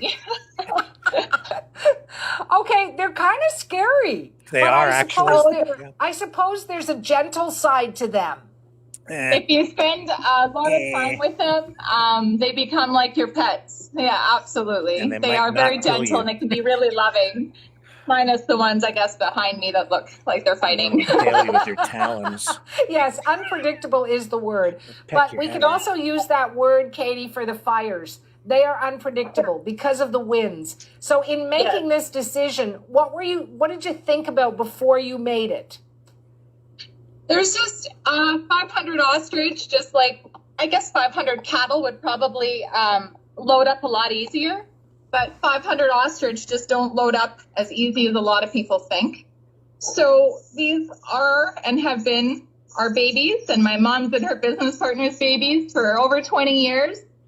And it's not fair just to abandon them in a time where we all need to come together and protect not just human life, but there's animals out here that can't speak for themselves, can't get out of their pens, they can't go access water and resources. We can't just leave them without feed and make these guys suffer more than they could potentially have to suffer. So our whole objective here is to do everything we can possible. And if we have to let the houses burn, then the houses will go. And one thing we've learned is you can rebuild a home, but these guys, it'd be pretty hard stretch to try and find 500 more of these guys that you could just replace. So that looked like it hurt. Yeah, I'm sure that it does. It does. It can. Some of them peck really gentle, and some of them don't peck so nice. But you know what? You have an awfully big heart. I get it that you want to save them. I'm just having trouble picturing myself in that field with your ostriches and wanting to stay with them. What do you do with 500 ostriches anyway? Here it comes. Well, we meat, eggs, and ostrich oil, believe it or not, is extremely effective in healing so many different conditions like eczema, psoriasis. And then there's been an antibody program, which is the latest and really amazing thing that the farm's been working on. And actually half of this farm is injected with dead COVID-19 vaccine. Oh! Oh! Building antibodies because these You fucking wonder tit bitch. I'm so fucking furious. She goes on her fucking live minutes ago. Well, minutes, hours, but like literally denies this. She fucking denied. There is something wrong with this woman. Trying to get a count on our animals. So we're going to see how that goes. But there's a lot of misinformation online about us injecting our animals with spike proteins, the research and how we were going to kill our animals anyway. And oh my fucking God. Is this woman crazy? Is she crazy? When somebody lies like this, openly, like hours ago, and this is on the internet from fucking years ago. Vaccine and the COVID variant. And they've been working on building antibodies because these birds just build such oh my God. strong antibodies. Is she fucking crazy? Is it me? I feel like Mugatu. I gotta take crazy pills. This is fucking insane. This bitch is fucked in the head. And that should put this to rest. The fucking farm is done. They were selling meat, injected half their ostriches, doesn't look like there was any separation. And guess what? COVID spike proteins are HIV-1. So how does that go from bird to bird? Through sex. Duh. This fucking woman is a dunce. She's fucking fired. You're fired, Katie. The fucking farm is finished. Round them up.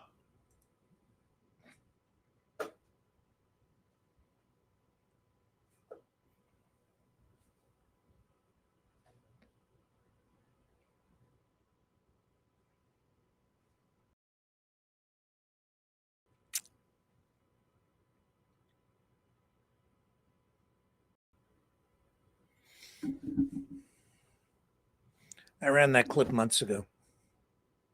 Months ago.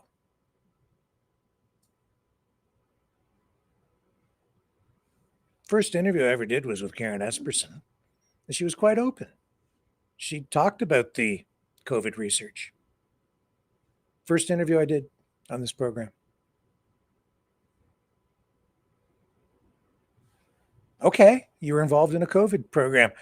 I have no issues with it, but they don't talk about it now. Now it's like forbidden subject matter. Taboo. Not supposed to say anything about it. They do talk about it sometimes a little bit when forced into, but they really don't talk about it.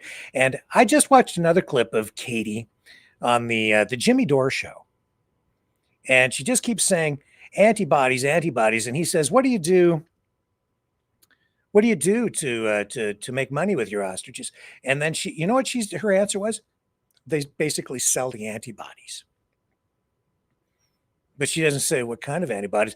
It's just a conflation. It's just an open-ended thing where she says they're selling antibodies, but she doesn't say it's COVID antibodies that they were selling by selling the eggs, which were laden with artificially induced COVID antibodies. Antibodies the ostriches do not produce naturally.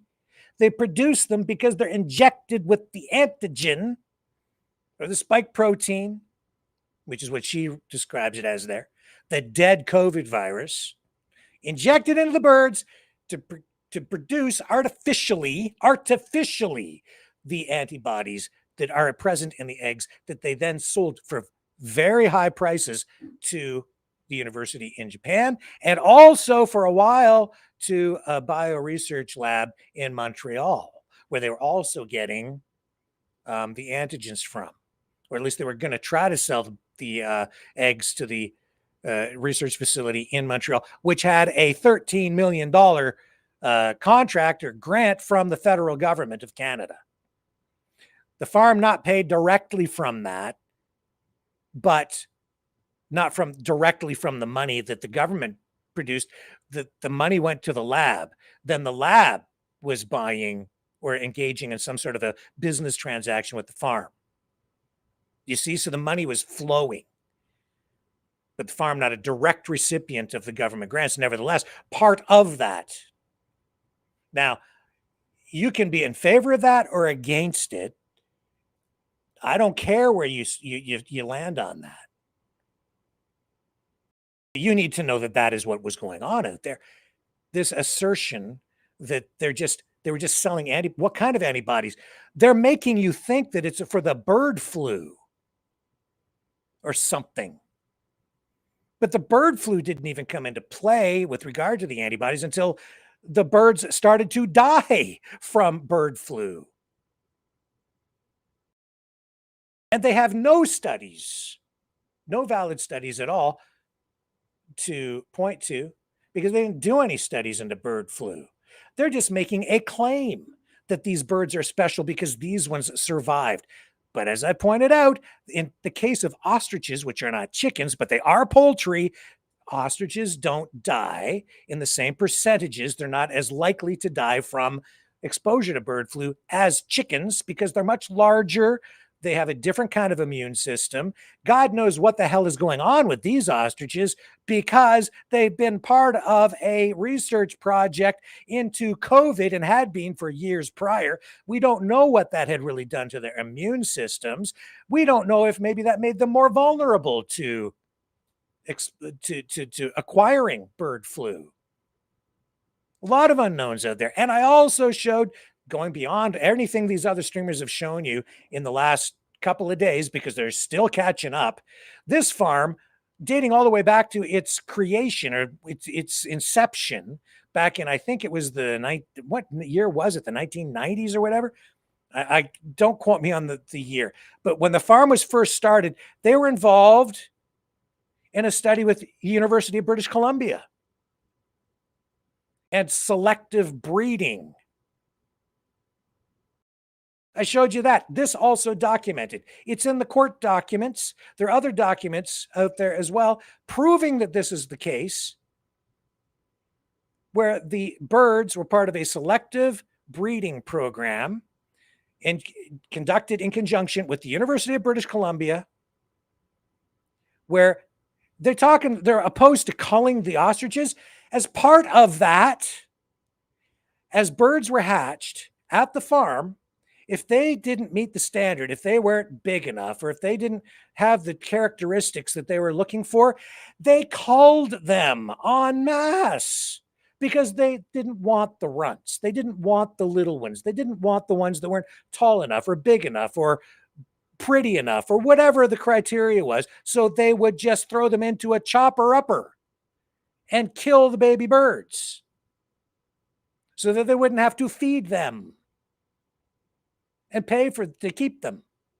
They only wanted certain birds. That was part of the study. It says so right in the court documents. Don't cull the birds. They were culling the birds. Birds that they didn't want, the little baby ones. If they didn't want that one, into the garbage with that one, just kill it and throw it away. Is that humane? Maybe if they cull them humanely. But is that, oh my God. And that and the tears go on and go on and off and on and off on cue. You're telling me this isn't a show? You're telling me that this is, I mean, look, other people finally catching up on the information. And there's so much more. This is the tip of the iceberg. And I'm sure it's the tip of the iceberg because there's a whole lot more that I'm sure that we don't even know about yet. Follow the money. It's about the money. It's also about the politics. It's gotten very little to do with the damn birds.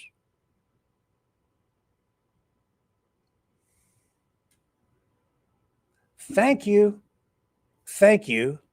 Thank you to those of you who have finally come around and are now at least beginning to ask some of the right questions, because the people deserve the truth.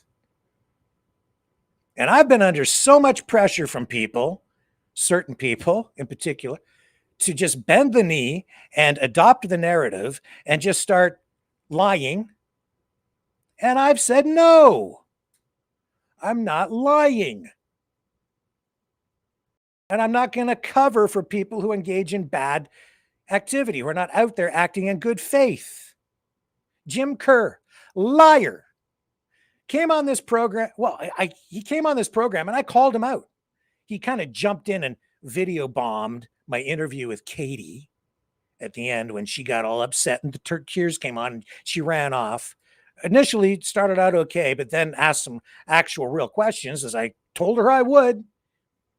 And then she abandoned the interview. Jim Kerr jumps in, activist out there, and I said to him, Jim, why did you lie to people and tell the public in your videos that the birds had not been injected with anything?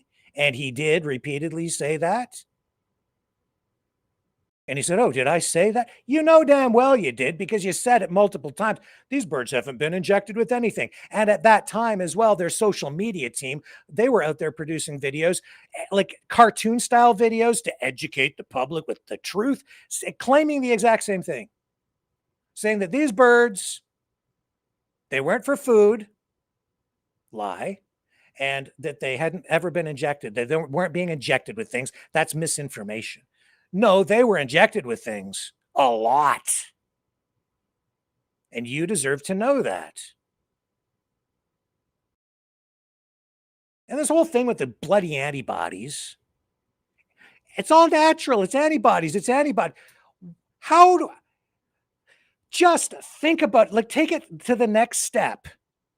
What you're going to do with the antibodies for human beings. How does that work? If you took the antibodies, these are facts, okay? If you just extracted the antibodies from an ostrich that have been produced either for bird flu, and research has been done, by the way, into bird flu with ostriches, but not by that farm. By other researchers, particularly in the United States. I found the research going back all the way to the 1990s, where bird flu antibody production has been researched on other ostriches in other real research facilities, not at that farm. They don't have any studies at that farm. That's why they keep losing in court. But I digress. Let me come back. If you extract those antibodies from an egg, how would you use them to make human beings immune to bird flu or even COVID? What do you think you do with those antibodies? Like, what is an antibody? Like, it's a microscopic thing. All right. So you put it in a cream or something and, I don't know, put it on your nose or smear it on your face or put it in a nasal spray. They were talking about that, an aerosolized kind of vaccine thing or something. You squirt it up your nose. That's supposed to make to help shield you from these illnesses, maybe, but they don't really have any research to prove that that's the case. Or you can't eat it. Your digestive system would destroys the antibodies if you eat it, so that doesn't work. And they've used antibodies, they say, for, therapeutic things, which is to kind of make you feel better. They say it can make hair grow better. It's like a cure-all. Use this for eczema. Use this for, spots on your skin. Use it to make hair grow. That's the one thing, to moisturize your skin. Ostrich oil, antibodies, it sounds very cool. Sounds very natural. But if you inject ostrich antibodies into a human being, you will frickin' die because your body will reject them. It doesn't work that way. Do you know what you have to do to antibodies from another animal in order to use them in a human? You have to humanize the antibodies. That's what they do when they do research, like with mice and antibody production and things like that. With other animals, all kinds of animal research, you have to humanize those antibodies. That means you have to manipulate them and then convert them into some sort of usable form, either naturally or through synthetic engineering, in order to make them into some sort of a form where the human body won't reject them. That's not natural. And a lot of the people out at the farm supporting this either don't believe viruses exist, or they're against vaccines, or they've been against, this is the crazy part of all of this. This is exactly the thing that these protesters have been against from the beginning of the pandemic, but they're out there supporting exactly this thing, which is research into the development of vaccines. Whatever you want to do, cool with me, as long as it's done safely, properly, you're following the rules, which they weren't following any of the rules. No permits, no licenses. It's just a free-for-all out there. Do whatever the hell you want. No safety protocols in place whatsoever. None. Just running an open-air biolab. Not actually doing the research themselves out there, because they're not scientists. They were just producing the antibodies for the research. Handling the antigens. But you go look it up. It's all out there. I've shown you. if you're handling these kinds of things, you're supposed to have like biosecurity lab protocols in place at various levels, depending on what exactly you're handling, to make sure that it's done safely, so that the stuff doesn't even come into contact with the skin on the people who are administering the stuff. But they just talk about walking around out in the open, just no gloves, no PPE of any kind, just injecting this stuff into the birds repeatedly. And we know that they've been exposed to the virus themselves because they've had blood tests and they've been exposed as human beings. Bird flu, the risk to humans at this point, very low. Very few human beings ever having been infected with mutated versions of this thing, but it's still a risk. And more than that, it's not so much a risk to human beings at this point. It's about spreading it to other farms, other animals. And human exposure to that facilitates the transport of the virus to other locations. And people say, well, the ducks have it. Yeah, but you don't go out and handle a duck every day, do you? No, we don't have human to wildlife interaction or contact that much. So that's much less of a risk. But at a farm, a contained facility, concentration of the disease in one place, an entire flock exposed, if not fully infected, and the testing did happen. I mean, I can go on and on about this stuff. And Phil Primo, thank you for calling this out. Something I called it months ago.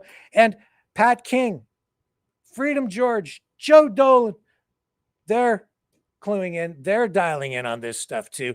And I've noticed that the mob has descended on them as well, unfairly, because they're just asking questions just like I have been, and attacked. Got to shut that walker down permanently. Yeah, screw you, Mr. Censorship. Like, seriously. This is my job. And I'm standing here and I'm standing up to it because I am not going to lie for people who are out there lying. I'm not going to cover their butt. I'm not going to I'm not a backstabber. I don't owe anything to anybody out there. I owe the truth to you because I'm here to serve the public. That's it. That's it.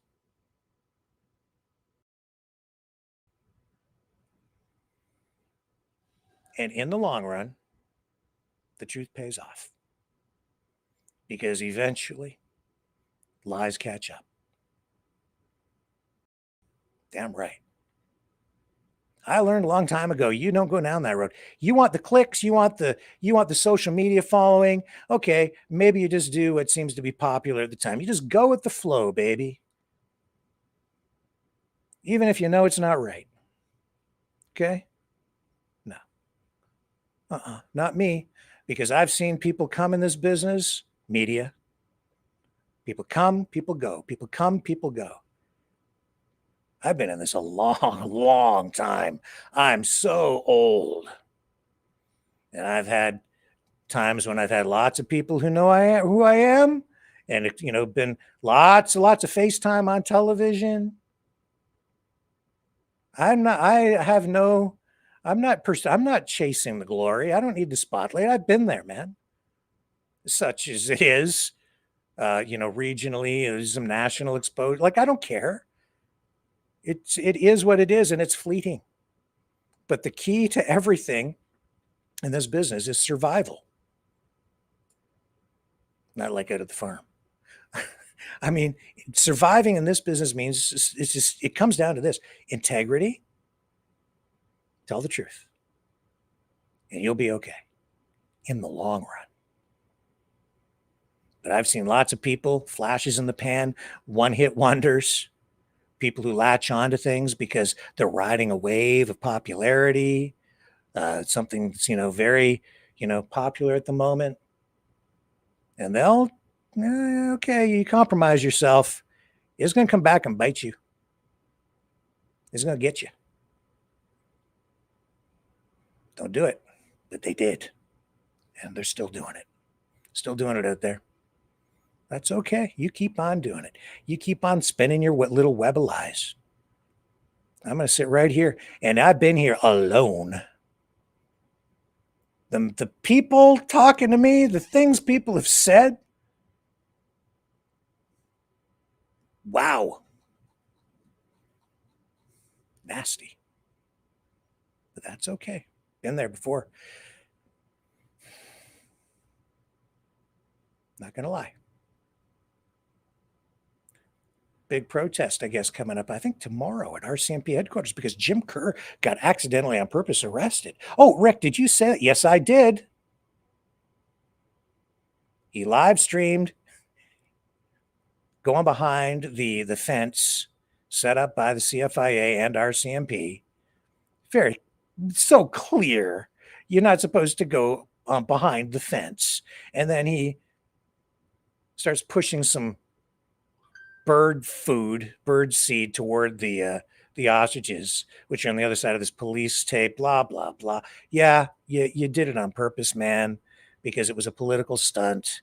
You're making a point, and now he gets arrested, and then he has to sign a paper promising he won't go back to the farm. So now he's camping out someplace nearby in the woods.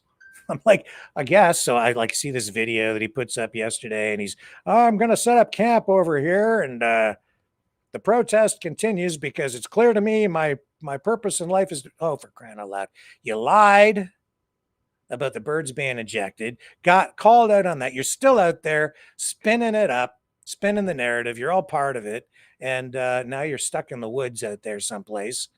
I don't know what he's going to achieve out there. I guess observe the farm from afar or whatever.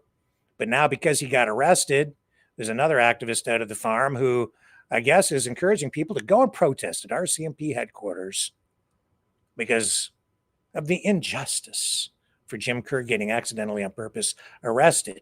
Oh, and it just keeps on getting better. So this being arranged by, I think it's the guy who burned the Canadian flag, by the way, which we were told initially, oh, that never happened. That wasn't real. That wasn't us. Yes, it was. And then when it came out, oh, yeah, I guess it was. One of the protesters burned the Canadian flag. And now this same guy going to the RCMP headquarters, and they're expecting a big crowd, I guess, tomorrow for this thing. This is why it's getting out of hand. Because look, I hate to do this, but you shouldn't go.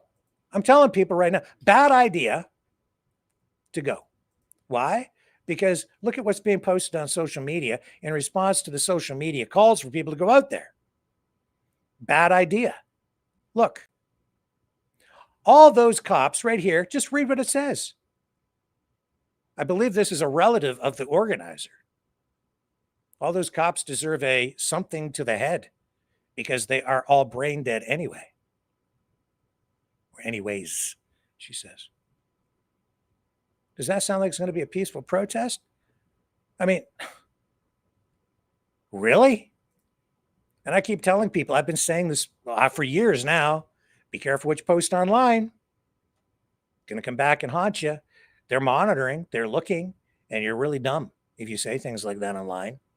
You're kind of dumb also to live stream yourself doing something that might get you in trouble or get you arrested. Whether, but you really want to go and you want to challenge that in court. If it's that important to you, where the police line really is, whether it's, 12 inches this way or that way, and you want to take that to court, is the police line that you're not supposed to cross where the fence is or where the yellow tape is? Well, that's worth getting arrested for. No, you weren't. That's a political stunt. But you can donate, I'm sure, to help with his legal fund, if you want to. He's going to need the money, especially when he has to travel probably back to a courtroom in BC where I don't think he lives. I don't know what level of ticket that is. Is that a JP or is that an actual judge? I'm not sure. In any event, I'm not sure what the level of offense is because it's under the CFIA regulations. But it didn't stop there. There was another one too. Oh, here it is here. Here's another post with regard to the big protest tomorrow at RCMP headquarters. This is why you lose me, man. This stuff right here. Rick, why don't you support them? You should get on board and encourage people to go. No, don't go to the frickin' farm. Bad idea. That's where I stand on it. That's me editorializing, fine. And it's not that I want the birds dead, but you deserve the truth so you can make your own best judgment. And I don't think people should go to this protest tomorrow when you have people saying, bring your guns. Bad idea. And then you wonder why they have so many police out at the farm. It's totally unnecessary. Why are they spending so much to send the RCMP out here? Because of idiots like that. When people post things like that, they have to take it seriously. So they have to prepare for the worst and hope for the best. And that's the stuff that's been going on for a long time. You know it. I know it. You just deny it because maybe you're in favor of it, or you're supporting bad actors, bad behavior. No, not me. That's stupid. Let's go to RCMP headquarters and bring guns? Duh. Or like, what the hell is that? Yeah, okay. It's odd. It's stupid out there. And they're not being honest. Let's take a break. We're coming back. More to come. Here we go.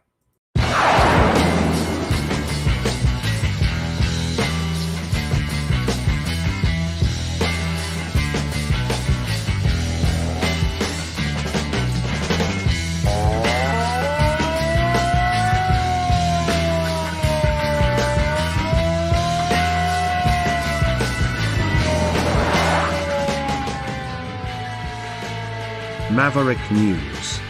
Fighting for freedom. Brightleaf Innovations is excited to offer our newest investment opportunity. The Turn Easy Bed Storage Solution. Turns with a touch, spins all the way around. Every little thing you need is easy to be found. No more clutter, no more mess on the floor. Just spin it, reach it, you don't search anymore. Turn easy bed, spin your world around. Storage made simple, the best you found. Shelves your way, keep the mess away. Charge it, store it, night or day.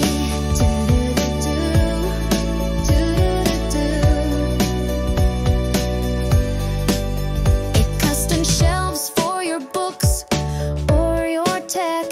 Cozy space for your treasures to protect. Built-in power when you need to recharge. Smart design that makes your bedroom feel large. Turn easy bed, spin your world around. Storage made simple, the best you found. Shelves your way, keep the mess away. Charge it, store it, night or day. Designed and developed by Brightleaf Innovations. Proudly Canadian and patent pending in North America. Turn Easy Bed transforms how you live. To learn more about this innovative new product idea and exciting investment opportunity, call 519-784-0222 or visit brightleafinnovations.com. Okay, I probably shouldn't do this, but I'm going to open the phone lines up. If someone's out of line, I will hang up on you. Okay, just letting you know, because my patience is well, it's been, how can I put this? I'm just going to do that. So behave yourself. Here we go. Let me just run this while we get ready for the onslaught.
Maverick News.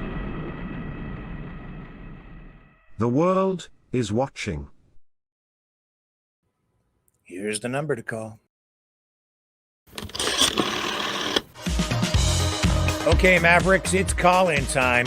Join the conversation. Call 1-647-734-4220. Then enter the PIN number 860-075-764, followed by the pound sign.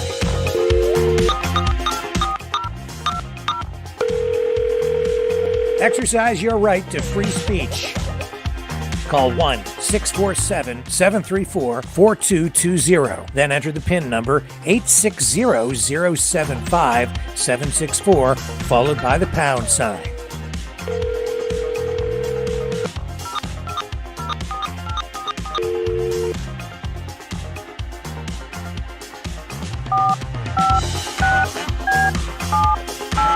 Call 1-647-734-4220. Then enter the PIN number 860-075-764, followed by the pound sign. Maverick News. Call now. The world is watching and listening to you. Okay. I'll be right back after this.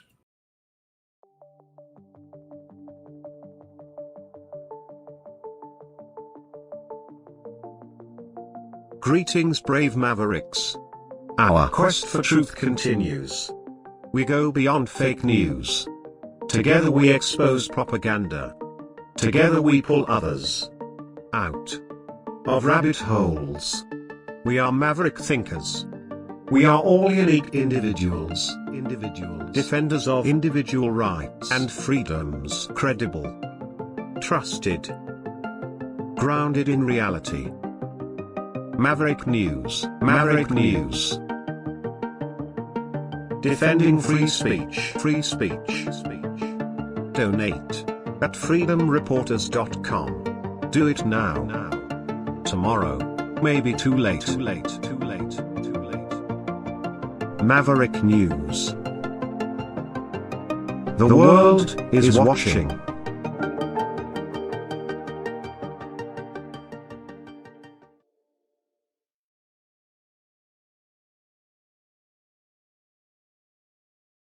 The information war is raging. Truth without integrity is worth nothing. Maverick News. Because those who have power and those who seek it must be held accountable. The world is watching. Join our family of truth seekers. Donate today and add your voice to the chorus of Maverick Knights. Donate at maverickdonations.com. Truth. Integrity. It's the Maverick way.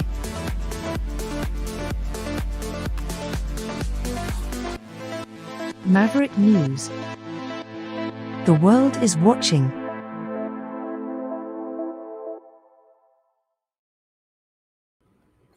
All right, and we are ready to start taking calls. Phone system is now fired up, and I think we've got our first caller on the line. Let's see where we're at here. And we'll bring our first caller in. Are you there, sir? Aha. Ian. Okay, there. Ian. Ian's on the line Yes, sir. from Montreal. Welcome, sir. Welcome back. Thank you, thank you. So you're our first. Was a long due. I'm sorry, what's that? It was a long time due.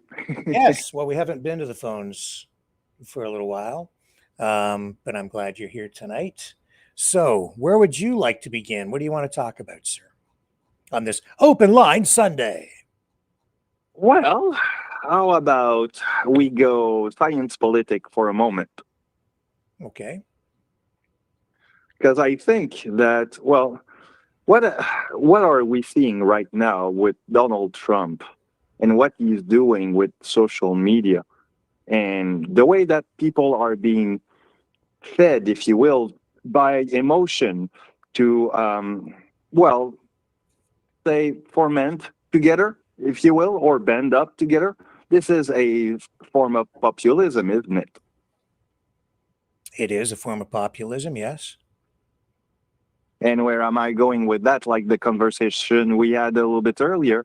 Well, this is where I think we can draw parallels with the past, where actually it can comes to a form of ultra nationalism or something like that. Because, well, in the example of the U.S., what we have against, ICE and whatnot, this is kind of not looking good. Yeah, it's not looking good. There is definitely an authoritarian tone to all of this. We're seeing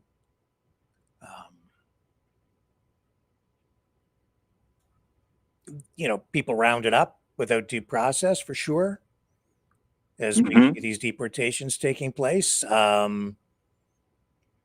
Seeing what's going off the coast, on in with Venezuela right now.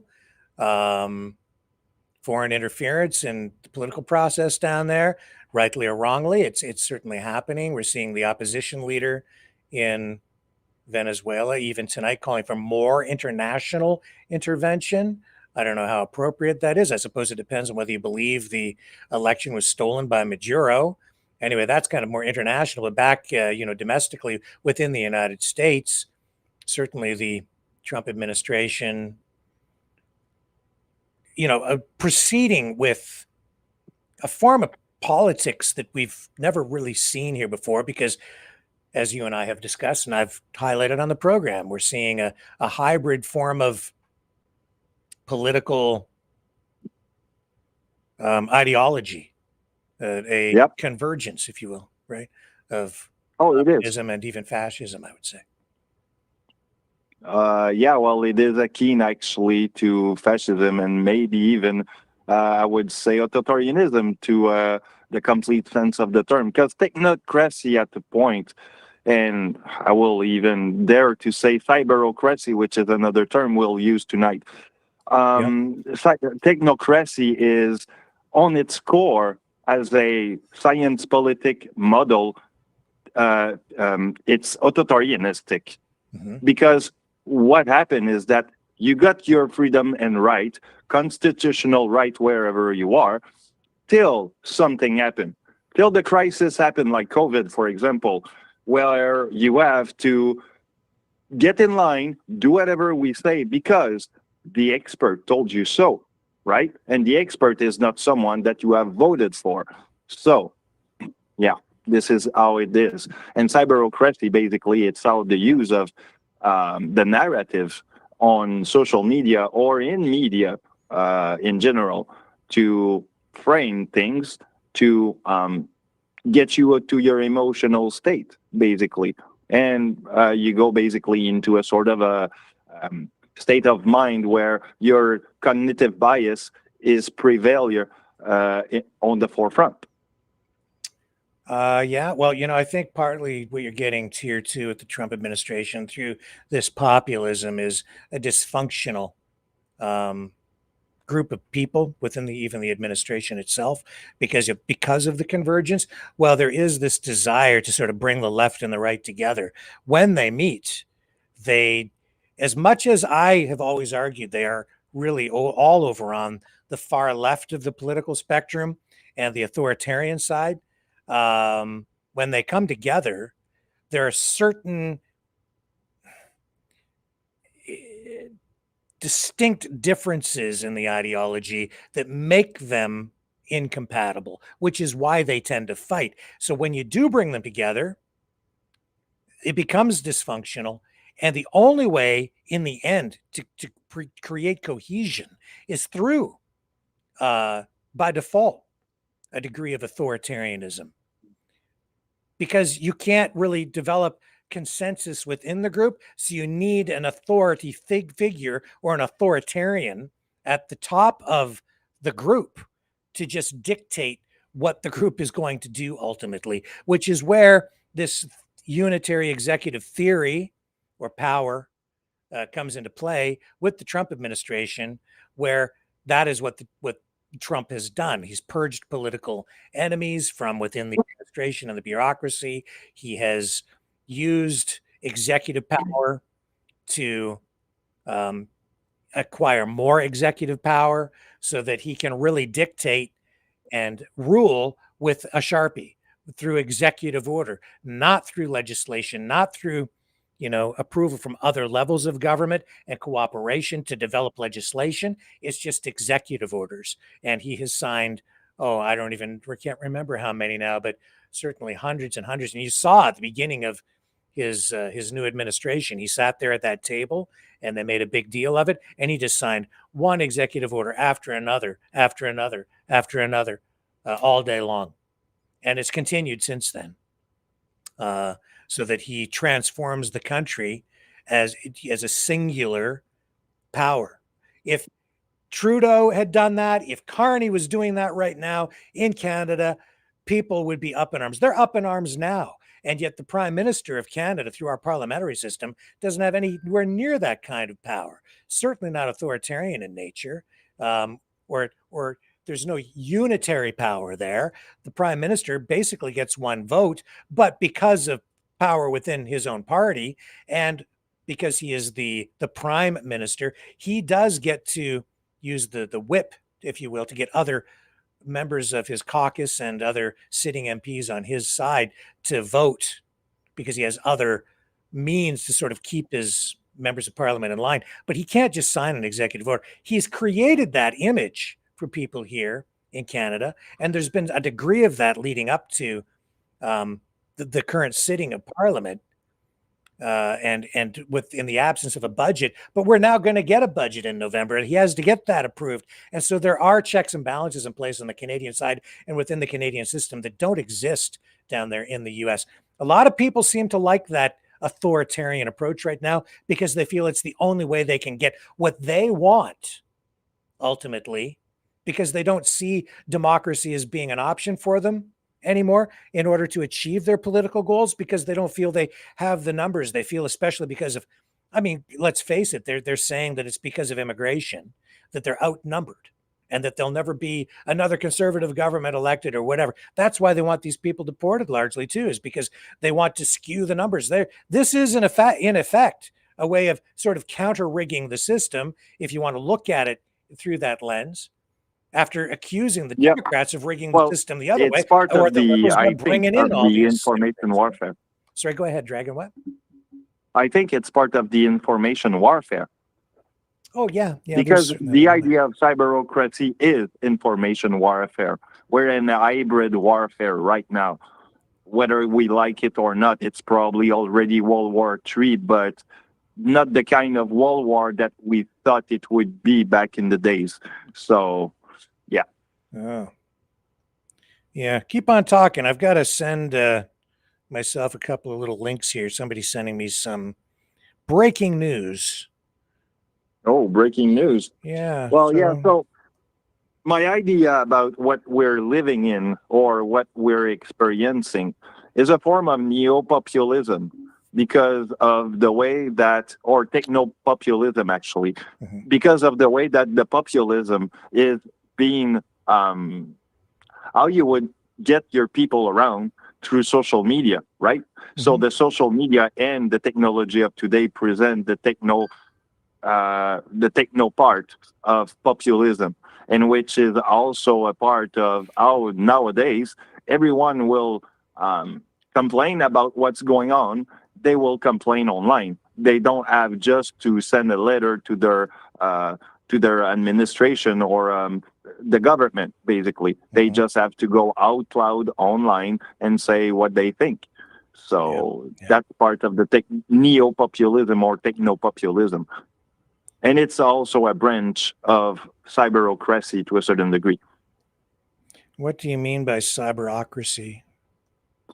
Well, cyberocracy is how you use the narrative or the rhetorical strategy from, say, social media and mainstream media in general that they will use against your emotion. Basically, how they will just cipher your emotion through that sort of messaging. Like, for example, Trump always say about these enemy, the enemy of the state or the enemy of the people, those kind of words. So when you try to divide people, this is a form of division, or it's a form of narrative that you create so you can control even more a form of population, or a portion of the population. Yeah, so I think we were also talking about censorship, right? Did you want to address the censorship and legislation surrounding censorship on the internet? Was that one of the subjects you wanted to kind of bring up tonight?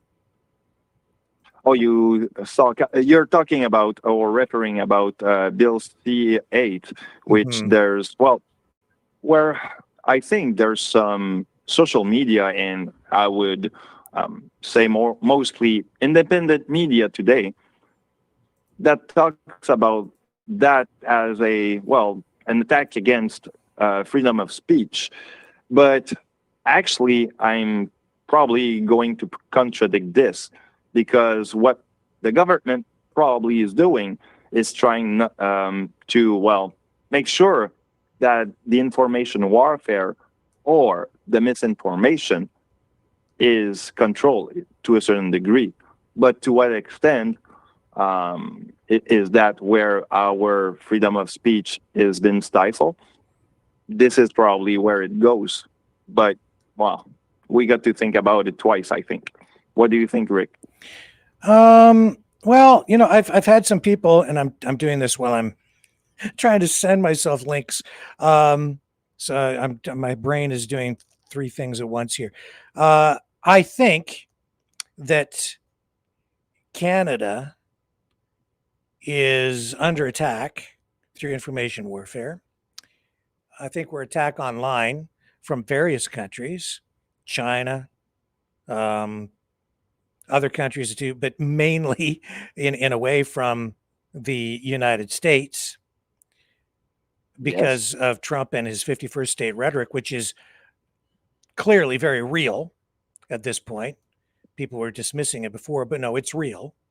And I think that he would very much like to turn at least Alberta, if not all of Canada, into the 51st state. So as a result, in Canada, you get a government that can't come right out and express concerns about the United States and their influence on Canada in these negative ways, because that would almost be seen by the US administration as a declaration of war. But Canada does put measures in place to minimize the risk or the impact from such social media measures. And what we're seeing is, people are concerned about government overreach in terms of censorship through bills like C-8, which is, I think, the new legislation that says that Canadians might lose access to the internet, right? If you post anything that is deemed to be, I guess, in opposition to government or whatever people are saying that is. I haven't read the legislation or proposed legislation yet. From what I've read, it's basically if you become a security problem for the country, this is where you might be cut off from the internet. That's basically the nutshell of it. Yeah. So I think that the reason they're putting that in place is likely because they see these foreign influence threats, right? And so I think that's a very real thing. It's difficult for any government to deal with it. You're certainly seeing heightened concerns about that, even especially in Europe, where they're concerned about foreign interference, and even in places like Romania and other countries on the borders of Russia, where you see heavy influence and infiltration through information warfare by Russia in those countries to influence elections. But here in Canada, government very concerned about it. So they put these regulations or these kinds of provisions in place. And yeah, it does present a concern for freedoms here for us. I also understand on the other side why government is doing things like that. But where is the balance? And here's the other thing that I think we should be as concerned about or more concerned about, and that is the power that these social media companies, and certainly the people who control those social media companies, people like Elon Musk or these technocrats, the power that they have over us because they control the algorithms. They, therefore, are the arbiters of issues like censorship. They are the ones who control what you see or don't see through their algorithms. They decide what videos pop up in your feed or don't pop up in your feed. They can absolutely influence elections and control elections in foreign countries, and they're doing it. We've heard them talking about it. Steve Bannon has come right out and talked about how Elon Musk using X is influencing elections all through Europe right now. So those are the things we need to be equally or even more concerned about, because there's no legislation that governs at this point what those technocrats are doing. We've seen the United States saying to Canada, we will not trade with you unless you get rid of these regulations against our American social media companies. And if you don't get rid of these restrictions or regulations or taxes, then, you know, we're going to impose these massive tariffs on this industry or punitive damages on that industry. And so the United States wants Canada left wide open to all of this kind of flow of information back and forth across the border. And if you go back all through Canadian history, and certainly since the development of radio and television, the Canadian Radio Telecommunications Commission, the federal body that licenses television radio stations, governs what comes into the country and so on. We've had Canadian content rules. We've had different kinds of regulations in place, and even government funding. And we created a state broadcaster, the CBC, in order to offset the massive influence that we get from US media, the media powerhouse that is in place in the United States through Hollywood, through major US broadcasting companies, many of which are right on the border and then beam right into Canada. You even see that influence right now through that John Katzimatidis, who owns WABC Radio. He's a billionaire in New York City. He has that radio station that covers all of New York State, also beams into much of Canada, and he's influencing Canadian opinion, even out at that farm in Edgewood, British Columbia, where he's injected himself into that whole debate out there, right?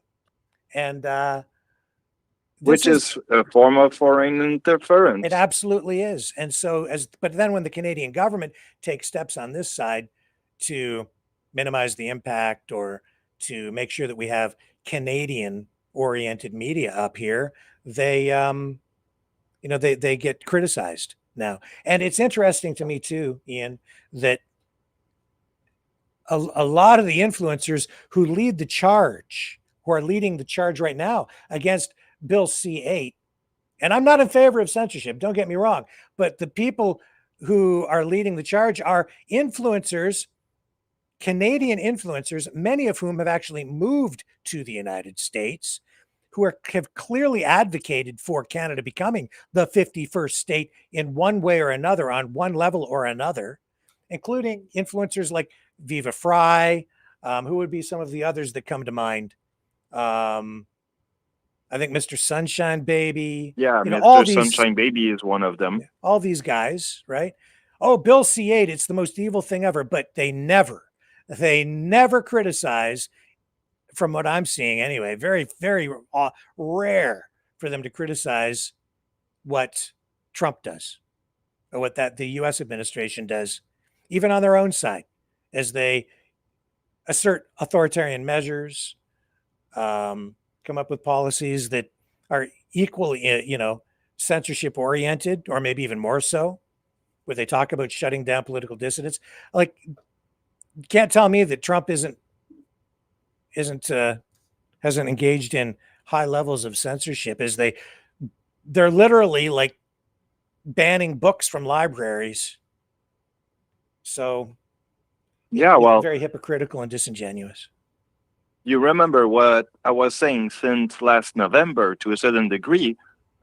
What Trump is now going into is the anti-constitutional territory right now. And what you were basically warning us, and I mean, I was one of them that was foreseeing, if you will, the same way that you were telling us what would look like the deportation process. And look at what you said. It's look exactly what it is. And you were right on the point. So, I mean, what does that look like? It's unconstitutional to the core. I mean, he's breaking every path between the legislative and executives, and basically breaking all that through, well, the social media, because he's breaking all the level of judiciary, if you will, to get through that, if that makes sense. Even his tariffs, enacted through unitary executive power, may not be constitutional. That is going to the Supreme Court as he tries to say, no, I'm allowed to do this. I have what they're calling, I think they're referring to it as plenary power, which is to say that it sort of consolidates all this power, gives it to the president, and he gets to make these calls on whether tariffs are enacted or not.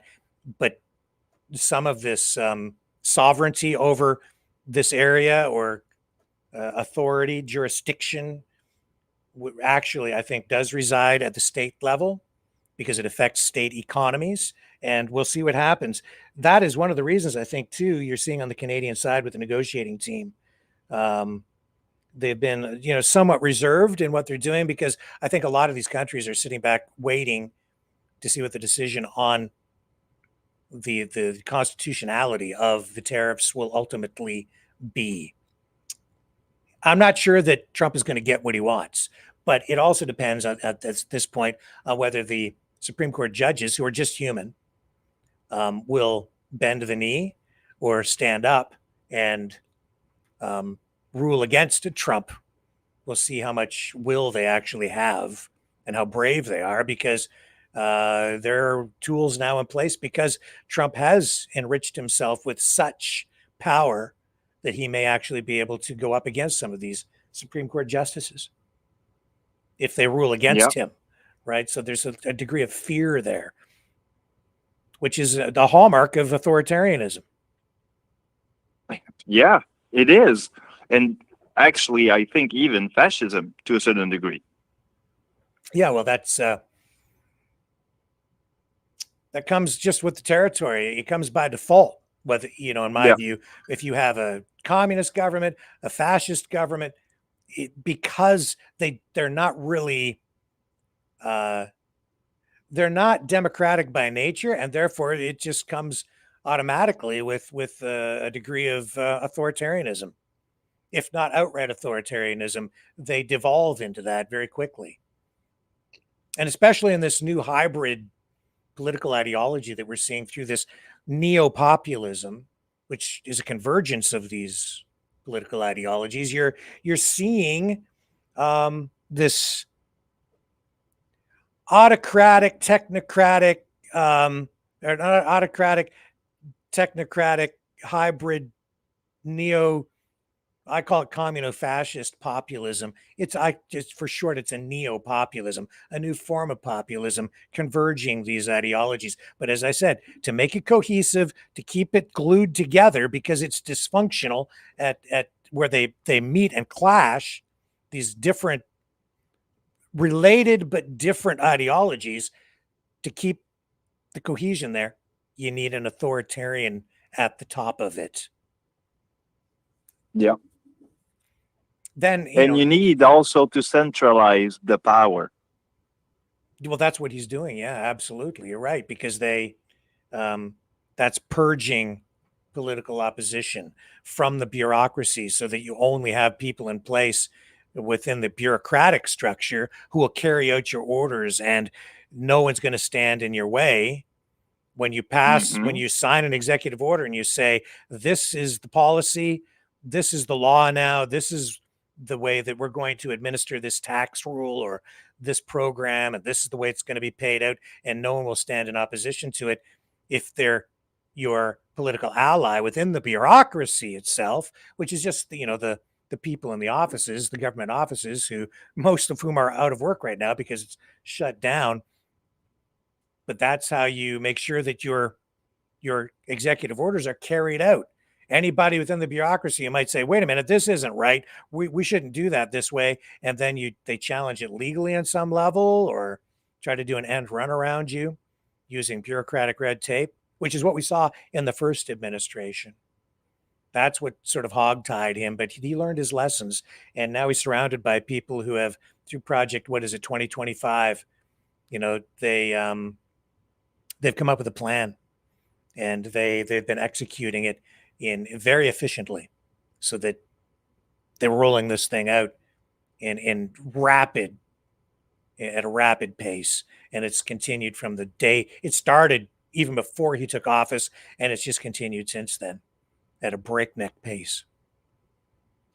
Well, I'm going to remind people that back in 2016, on his first presidency, everybody in the social media or even mainstream media were like, okay, Trump only surrounding himself by yes men. Remember the term yes men?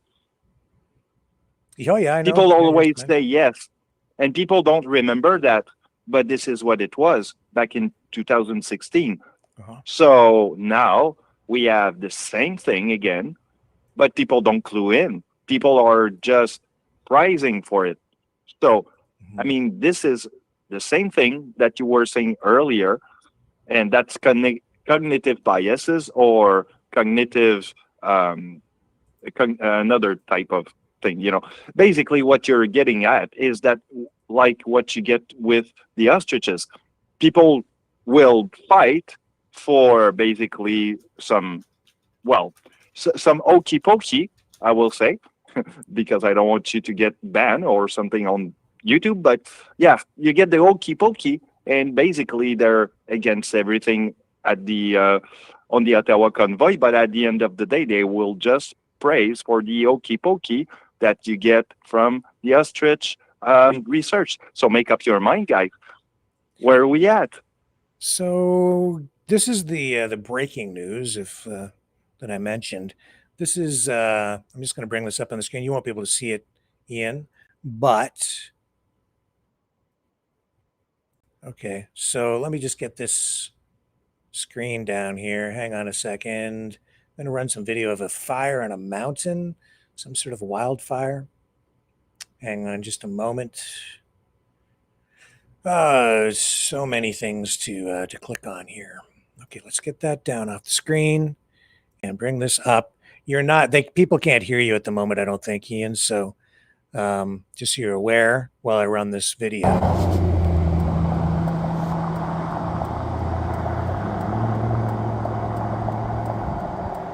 It's in Quebec.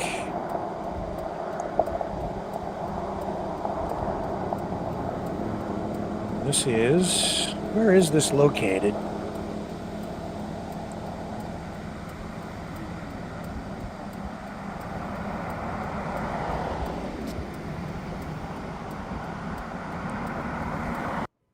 Breaking news. Here's another angle or another piece of video from the fire.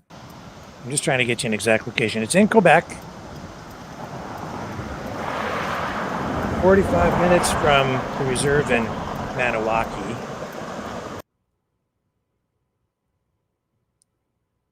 And I'm not exactly sure how to describe the exact location, but this has just been sent to me. What am I looking at here? Reservoir de Palgan. Lac du Castor Blanc. I don't know where this is. I have a little map, and I don't know exactly where it's looking at it. Do you have an idea where that is? Okay, so Chemin de Blue Sea. I don't know what that means. Let me see if maybe I get, it's in Gracefield, Quebec. So I think I might have a map of some kind. I think I sent that to myself. See if I can find that for you here. Bring you back up so people can hear you again for the moment. Dragon? Ian? I keep calling you. I want to call you by your real name, not your handle. Okay, video. Let's see here. That's all video. So not sure how to get this up. So let me just, let me take a little break here. We'll come back on the other side and I'll see if I can get you a map so you know where this wildfire is breaking out tonight. And this is all like just pretty much live. It's video recorded, but it's all happening in real time, sent to me. And we'll come back on the other side of this and I'll see if I can get you the location.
Maverick News. The world is watching. All right, so I'm back. Again, I'm going to put this up on the screen, this shared slide, which, Dragon, that takes you off the screen, Ian, so people can't hear you at the moment, but you can still hear me. This is the map of what we're talking about. And so again, you can see this is like near, well, it's Gracefield, Quebec, wherever that is. I'll try and get you a different map after this one. Lac du Castor Blanc. I don't know where this is. This is a screenshot. So where would you say, give me an idea of where this is. How close would this be, say, to like a major city? Give me a major city. Ottawa?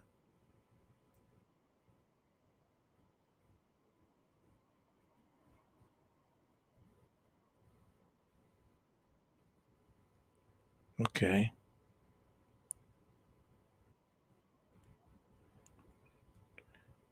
See if I can get you this other video coming up. Gracefield, Quebec. Let me just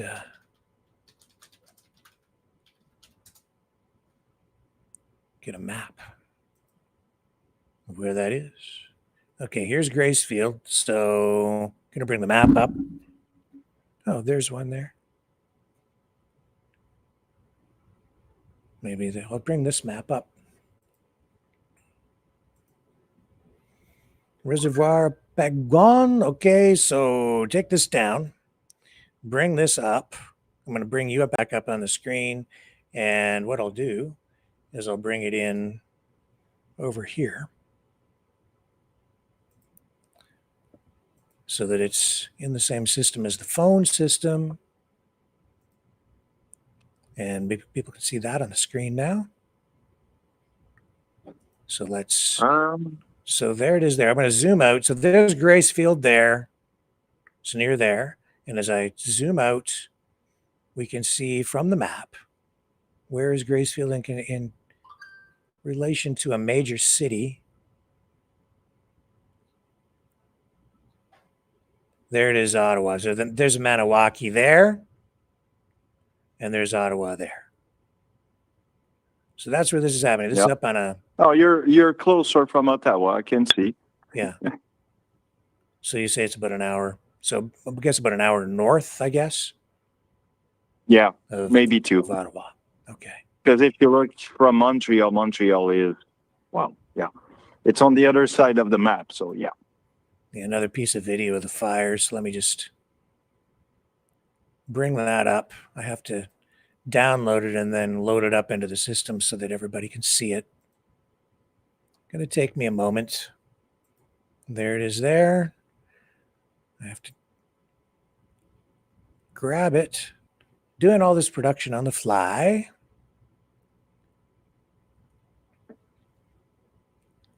Okay, 5501. And okay, I've got that loaded so I can run the video over here. And this will take you off the screen again, Ian. Briefly, while I get this video for people to see. 551551. This is a new piece, I believe. I believe it's this one. And there you go. Yeah, shot closer. And it looks like it's fairly close to some buildings too. So hopefully that doesn't spread to an area where it will affect people's homes or businesses.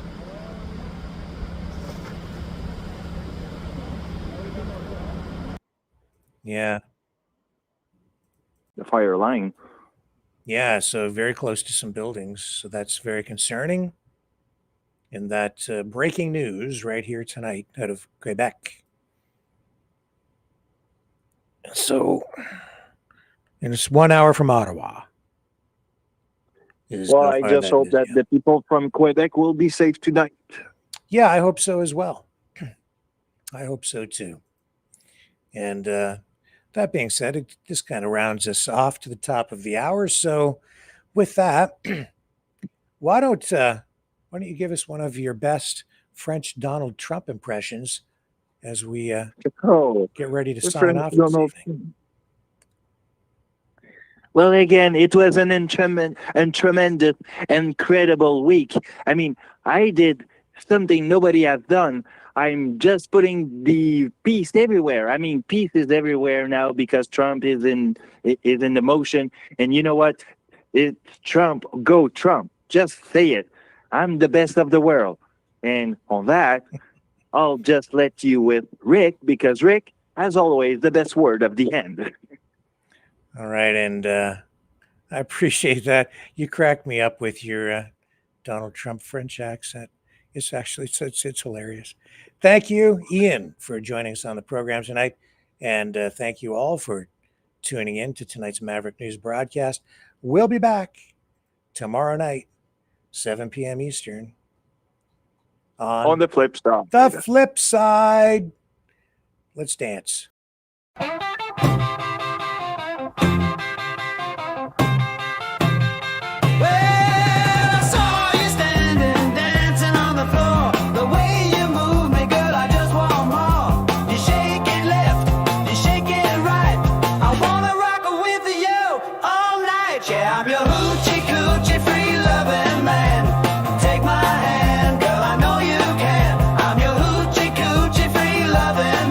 Gonna love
This has been a Maverick Multimedia production.